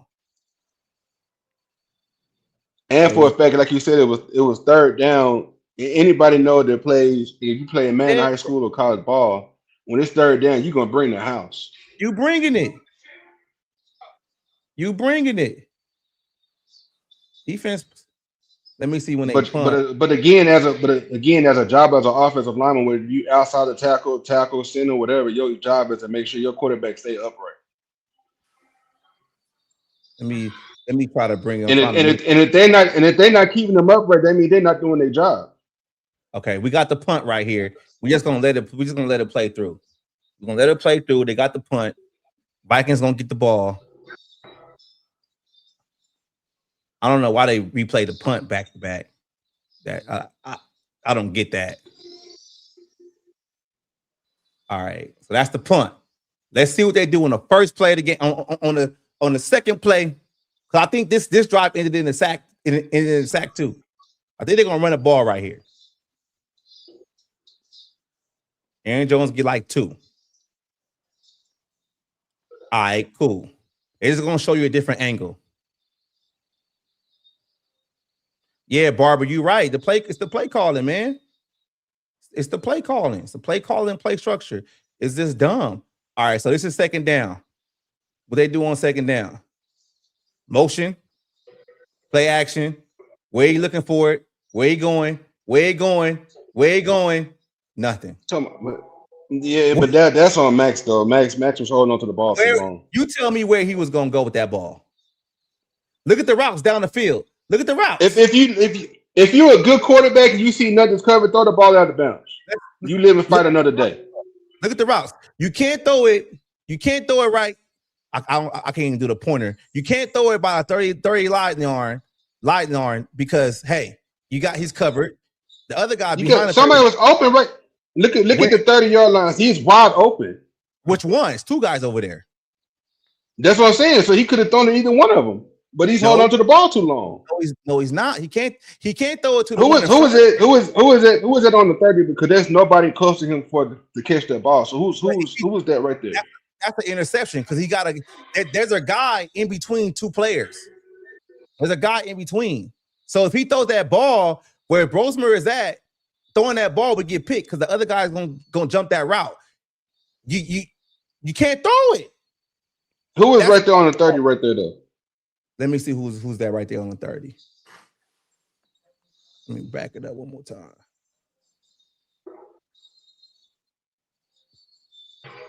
All right, that's the run play. I'm gonna show the run play again. I wish I can bring the cursor up so I can show exactly like what I'm seeing. All right, now look, guys are covered. Boom, boom. Where you only got 2 routes out. Everything opened up after he started scrambling. There's nowhere for him to go. That's why we kept asking about quick game. Look, back it up. Boom. Here we go again. All right, play action. Boom. See, they're scrambling with him. He can't throw that ball nowhere. He can't throw it. That's play calling. I think he could have threw it. I think he could have threw it though. What? Because like I said, you have an unexperienced quarterback. This is his second official start. You're talking about he rolled out right there. Wait, how can you throw? You can't throw it to none of these guys on this side because you got a guy in the middle right there. I think that's probably Jack Campbell. If you throw it to the guy closer, he gonna jump that route. If you throw it to either Addison right here, he got 2 guys behind him. They're gonna jump that route. That was a pick waiting to happen. But that's what I'm saying. It's the play calling. There's nowhere Brosman could have went. If you would have designed the play calling a little bit better, you could have probably had a guy in the flat. You could have had a guy somewhere to the sideline, but you had nowhere to go. You had like we all admit that the play calling this year has been trash. I said that before. That's what it's been trash. Because it's multiple routes down the field, and you don't have nothing underneath to help your quarterback on the outlet. There's nothing there. And if you're going to say you're going to throw that's what McCarthy was doing earlier. He was forcing the ball to these guys right here because they looked like they were open, but they had defenders behind them, and they just jumped the route and pick it off. Can't do that. There's no way for them to go. And that was on third down. That was two possessions back to back. Here we go again. Let's see what this one's going to be. Maybe that was second down. That was second. So here we go again. There's another one. Wait, Jefferson got it. Okay, cool. Was a completion, but they went nowhere, and they got a punt now. Like, it's the play calling and play structure, man. That's why linemen are looking bad. And we can talk about it. Wait a minute. Go back. You can go back to the one play just now, because I'm looking at it from a center standpoint. One of the defenders got in there untouched. Oh shit! I don't went out. Oh shit! Hold on, y'all. Go ahead. I just feel like with the play calling and a new offensive line, especially new offensive line coach, they need to do something. I agree, but at the end of the day, because you gotta remember the reason why JJ is getting hurt because the offensive line is letting him get hit too much. Like when he had the hairline fracture against the last game against the Giants, Brian O'Neill had to let that guy came in untouched, free shot, bam. But I think it's more so like it's the play structure down the field. I think it's the play calling. I think the play calling needs to get a whole lot better. And if it doesn't, you're gonna always have that situation to where, hey, guys getting hurt and quarterbacks got to do a scramble thing, something like that, and you shouldn't have to. I just think you need to have guys win they one-on-ones, like especially for your receivers. You got two good receivers and you got a good tight end. Let them. We had a good tight end. Tight end gonna be going into this year. Let them operate. I mean, that's why I say I want to see what Ben Uberset got, but we don't know. We don't know, man. But dang, I've been going on 2 hours right here, man. I just wanted to show y'all that. Man, because that's what I be seeing when I be watching these games. I be like, okay, cool. Where there's nowhere for him to go. Why is this play called like this? But I think I'm gonna get up out of here. You got something you say when you want to say, T, before we get up out of here, man? I just feel like it's the offensive line need to get better. I mean, we bringing these guys in, they can't stay healthy. So something need to change. What T-Bag was saying as far as like draft, you got 10 picks. I would say draft at least 4 offensive linemen. You don't have to maybe one. Anyway. Right. You know what I mean? I would, at least for depth purposes, because it's always gonna be the next man up, no matter what kind of situation it is. Yeah, I just feel like if you can't do your job, then like I said, you gotta find somebody else to do theirs. So I just feel like when we talking about the offensive line, we've been talking about the offensive line being a problem for the past 4 seasons. And they put a lot of money into the offensive line and a lot of draft capital into this offensive line. But the play calling and the play structure hasn't changed. So until you change the play calling and the play structure, the offensive line will continuously to look bad, regardless of who you put out there. That's the goes to the situation. What I believe in any young quarterback playing in this offense. I'm gonna keep saying it. I don't believe if it was Drake May, if it was Bo Nix, it was anybody that was drafted in the same draft for Jason McCarthy. They were gonna look bad anyway. The play calling and the offensive structure with this team is not good. That's why I feel like in year 4, Kevin O'Connell's offense has been figured out to the point to where he can't have those erasers down the field to where Justin Jefferson just breaks coverage or Addison just breaks coverage and they just look good. Teams know where they want to go with the ball. They know all that double checks and those double moves and those motions. They don't care about that. They know you're not going to run the ball when they really need to. And they keying on these players, they put in the zone defense out there, and Kevin O'Connell cannot slice it up. It's not the quarterback. It's not the offensive line. The main problem is who's controlling this offense. Normally, I would get up here and I would be like, the defense needs to do this, defense do that. I can't say shit about the defense as of right now because the defense is playing well with less players. And I just feel this offense is one of the highest paid in the league, and they're not getting it done. And that falls on Kevin O'Connell because he is the offensive guy. This is how I look at it, bro.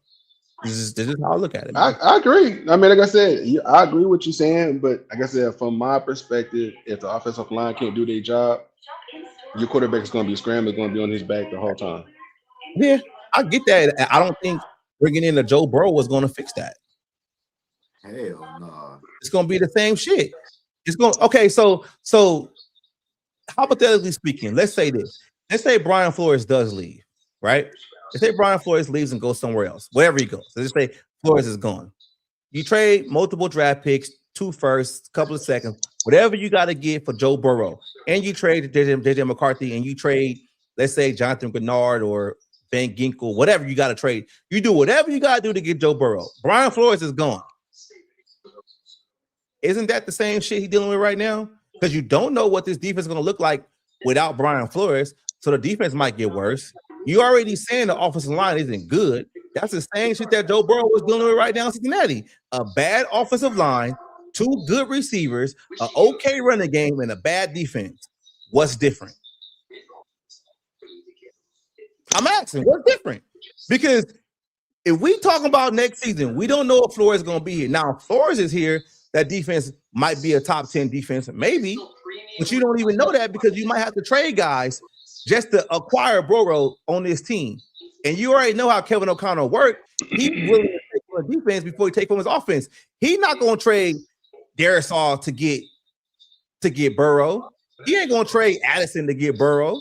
He's going to trade. Oh, no, he's going to trade someone on the defense. He's going to trade someone on the defense. So that's my thing of what I'm asking. It'd be the same shit that Joe Burrow was going against right now that with the Vikings. And just like you said, you explained it. You said that, Joe Burrow got tackled, and he got turf toe. Then you said, Joe Burrow, when he had the wrist injury, he got hit in the hand from a helmet. That's the same shit McCarthy dealing with. He got tackled, hurt his ankle. He got hit, hurt his wrist, hurt his throwing hand. So I'm just saying though, not one quarterback. It's not yourself. Not one quarterback, veteran quarterback, gonna come in here and fix what's really wrong with this team. Kevin O'Connell has to be the one to fix what's wrong with this team. And if they don't do that, we're gonna be sitting here talking about the same shit for the next couple of years until Kevin O'Connell fix what's going on with his offense. That's just how I look at it. For real. I see your point, but also I just feel that with that veteran quarterback presence, McCarthy can be a better quarterback. He can learn behind a veteran quarterback. Because think about it this year. But if you trade Burrow, you going to No, I think if they trade for Burrow, they're going to keep McCarthy there, and then they can't do that. It's going to be they can nah, because like I said, I would trade Burrow. That's going to be the first person they ask for. That's going to be the first thing for 2 first-round draft picks, 2 thirds, Jonathan Grenard, and another defensive player. You don't think they will take that? They gonna want that quarterback. They're gonna want a quarterback. They're gonna have what 2 picks in the first round this year if they pull that off. The first thing they're gonna say is, "Hey, we need JJ," and then add something with it with the draft picks, and that's what's gonna go. That's gonna be it's gonna be around JJ McCarthy because you gotta think though, McCarthy he got 3 years left on this deal with 2 plus the 5th year option. That's gonna allow them to get under the salary cap, and have a quarterback under cost control for the next 3 seasons. They not going. Ain't no team trading the Vikings not going to ask for McCarthy, and that's just how it's going to go. Like that's to me, it's like if you trade for Burrow, you already gave up on McCarthy. Like you gave Burrow gonna be here for what? For 3 years with that contract? Yeah, like His JJ contract is over. His rookie contract is done. It's done. So it's kind of like, what you gonna do? Like I mean, like I said, me personally, I'll pull the trigger. I mean, like I said, I will pull the trigger. You see what you got with JJ McCarthy. You know Joe Burrow is a Super Bowl caliber quarterback. We don't know yet though. Joe Burrow. Like I said, I went with. Hold up. Joe Burrow is not a Super Bowl quarterback. He went to the Super Bowl once, and he's never been to the playoffs since. Because they don't want him in the playoffs. Because they know for a fact if Joe Burrow's in the playoffs, he's going back to the Super Bowl. No, he don't want him in the playoffs. How? He hasn't a lot of AFC teams don't want him in the playoffs. At that time when Kansas City was hot, they didn't want Joe Burrow in the playoffs. They didn't want Cincinnati in their 7th seed. Joe Burrow playoff 3 years in a row. And not did anything. Exactly. He's been to the playoffs 3 years in a row. He's done anything. He hasn't done anything. Playoffs 3 years in a row. Like they say in Come to America, that boy good. That boy good. Okay, look. I'm gonna say this. My top 3 quarterbacks in this league: Pat Mahomes, Lamar Jackson, Josh Allen. They go to the playoffs every year. They might not get the Super Bowl, but they win games. Joe Burrow is either hurt or first round exit. That's how it works. Wait a minute. Hold on. Time out. You said what 3 quarterbacks did you just say? You said who? Pat Mahomes, Josh Allen, okay, and Lamar Jackson. Them the top 3 quarterbacks. Okay, and guess what? One of those quarterbacks went to the Super Bowl. One of those quarterbacks won the Super Bowl. What are you talking about? Super 2 of those quarterbacks. That was 5-6 years ago. But it's still, they ain't won nothing since. Unless you want to count individual awards as far as MVPs, yeah. Lamar's won 2. Josh has won a couple of them. But that's as far as you're gonna go. But what is? But that's as far as you're gonna go. But what is? Burrow got a Super Bowl appearance. You don't get no trophy for that. That's it. You said what? You don't get no trophy for that. That's it, though. Go ahead. He been in 1 Super Bowl, and that's it. In the playoffs, he always. How many Super Bowl? How many Super Bowl has Lamar Jackson been to? Well, he got 2 MVPs. How many Josh Allen Super Bowls have you been to? He got 1 MVP. 1 MVP. How many MVPs Joe B got? No. But how many Super Bowl appearances does he have? The Super Bowl is the main thing that people go for. I don't care about these individual awards. So it don't matter. Win no games. Because he went against a better team. And guess what? Who was the team? Who was the team that he knocked out to get there? The Chiefs. He beat Mahomes. He beat Mahomes. He beat Mahomes to get to the Super Bowl. Bro, that was 6 years ago. Okay. Because he's been hurt. T, let me ask you this though, right? Joe Burrow beat Pat Mahomes once, right? Once. Since that 1 Super Bowl, he lost to the Rams. He has never beat another team in the playoffs since then. He hasn't. I mean, I'm gonna say this. How many Super Bowls has Lamar Jackson has won? Matter of fact, not even scratch that. How many Super Bowls has Lamar Jackson has won as it played in? He hasn't, but he ain't. But Joe Burrow ain't better than Lamar Jackson. Joe Burrow's the top 5 quarterback in this league. No, he's not. You ask anybody other than Zoe. You ask anybody other than Zoe that Joe Burrow is a top 5 quarterback in this league. Joe Burrow is not playing better than Sam Darnold. Joe Burrow is not playing better than Jalen Hurts.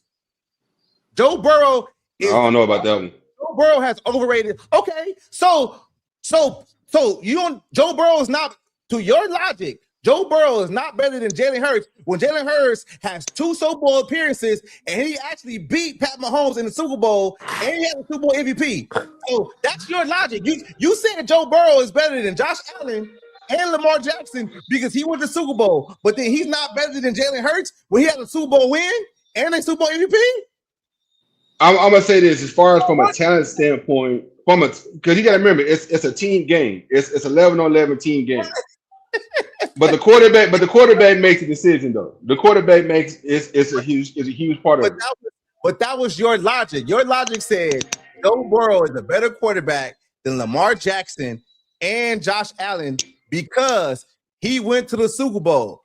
But you're saying Joe Burrow is you saying that Jalen Hurts is not better than Joe Burrow, but Jalen Hurts has a Super Bowl, 2 Super Bowl appearances, and 1 Super Bowl MVP because he won it.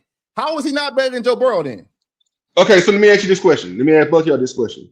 If you put Joe Burrow on any one of those teams, do they win the Super Bowl? And Stafford has a Super Bowl. Stafford has a Super Bowl, yes. But my thing is this. Like I just said, well, why do y'all want to go? If you put Joe Burrow on any of those teams, does they win the Super Bowl with Joe Burrow on that team? Which team you talking about? Either one of them, the Bills or Ravens. No, because he probably be hurt. I mean, I say no. Lamar got hurt. No, Lamar got hurt. I say no because Josh Allen got the best weapons. Again, still. Well, just go ahead up. My bad. I say no because Joe Burrow got the best weapons compared to both of them. Anybody else? But he ain't got a defense though. Lamar, Joe Burrow don't. Exactly. Lamar got a defense, but he ain't got an offense. Lamar's defense is kind of one of the worst defenses in the league right now. Right now, yeah, but I'm just saying for the last couple of years ago, it wasn't. And so is Buffalo. Buffalo defense ain't that good like it used to be. Exactly. We talked about that before. Anybody can beat Buffalo at this time. But at the same time, it's like you know what? As a Ram fan, as of right now, I'll put Matthew Stafford over Joe Burrow too. Straight up. I would. I mean, right now, yeah, I'll put Stafford ahead of Joe Burrow because Stafford is playing on the MVP level. I got that man on my fantasy team. He about to win the championship this week. Has Joe Burrow ever played at an MVP level? He's been considered for MVP, yeah. No, he hasn't. Yes, he has. When? He's been the top 5 voters for MVP a couple times. Who? Against who? What year? Who? Let's see. But the year Lamar won. I gotta get out of here though. Yeah. All right, so. All right, T. All right, bro. What year? I want to say it was the year Lamar. Yeah, he left. I want to say it's Lamar won his first MVP. Okay. That's what I want to say. I want to say when Lamar won his first MVP award, Joe Burrow was actually up for votes. Because I believe that was the year that Kirk Cousins was like the dark horse of winning MVP because the numbers I know Joe Burrow had one season where I think he had like 5,000 yards. Right. And he still didn't win MVP that year. Right. Because Lamar got it because he was a rushing touchdown machine as far as getting these rushing touchdowns and I think had like 3 picks. The record too, like the record was horrible. Let me see what year that is. Right. Let me look it up. When Joe Burrow, last year. Last year, Joe Burrow had 4,900 yards, 43 passing touchdowns, and 9 interceptions. So that was last season. Mm-hmm. That was last season. So you know who won MVP last year though? That's Josh Allen's MVP. That's Josh Allen. Yeah. Yeah, but what was the record? What was the Bengals' record in 2024 though? They finished 5-10. No, 5-10. Yeah. That can't be it. That's Was that the year before? No, they 5-10 this year. I think last year that was when he messed his wrist up. I think. Okay, so the Bengals finished last year 9-8. They finished 9-8. Yeah, they finished 9-8 that year, right? So let's just bring this up. Let's bring up the Bills record. Bills 2024 record. The Bills finished 13-4. All right. Right. So the Bills had a better record. And then Josh Allen. Let's look at Josh Allen's stats. Okay. Josh Allen's stats. Okay. Josh Allen threw for 3,700 rushing yards, 28 touchdowns, 6 interceptions, and he had 531 rushing yards and 12 rushing touchdowns. That's why he got MVP, because of his record and because he did more for his team. Now Josh Allen did that with less from his receivers. Now, this is how we can always attribute like to Joe Burrow. Let's look up this real quick, and I'm gonna read it to you. What is Jamar Chase stats in 2024? Oh, that's when he had the triple crown. Yeah, Jamar Chase, exactly.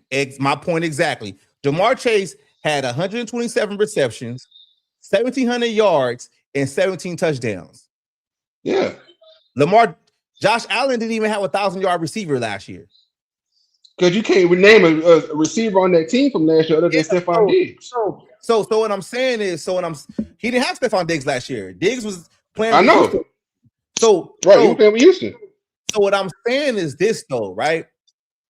Josh Allen technically is playing with less, winning more games. But he's also doing more too, though, because he's playing with less, but he's doing more. Because he's a better quarterback than Joe Burrow. I wouldn't say he's a better quarterback. He's a more athletic quarterback than Joe Burrow. Because his stats show that he's a better quarterback. Joe Burrow threw for 4,900 yards, but Josh Allen threw for 37, and he ran on the ground for another 500. That's what I'm saying, because he's a more athletic quarterback than Joe Burrow. He's still doing more. Because he's running the ball more, and he's moving the ball more, and he's moving the first line mark as far as with his legs. Yeah. With Josh Allen, you don't know. With Josh Allen, you don't know what he's gonna do as far as he's gonna take off running or he actually gonna stay in the pocket, because he's one of those big quarterbacks that you can't just wrap up and take down. You actually got to get a whole game for us to take him down, because of the fact that Joe Burrow is a bigger quarterback than Joe Burrow, and he's a more athletic quarterback than Joe Burrow. Joe Burrow is a pocket passing quarterback, is a system quarterback. Josh Allen is not. Josh Allen is not a traditional quarterback. He can run, he can throw, he can make magic on his own. But Joe Burrow is a traditional quarterback as far as a stand-up pocket quarterback. True, I give Burrow his credit, but like I said, to me, Joe Burrow is a top 5 quarterback in my opinion. I don't think he fixes the Vikings though going forward. That's where we started at. But it's not that he don't fix the Vikings. He fixed their system. He could, but yeah, cool. And we're gonna have to continue this one next time, man. For real. Get up out of here. All right, T man. Thank you for coming on. Everybody in the chat, thank you. It's much appreciated. Thank you for helping out the channel so much, y'all. Peace.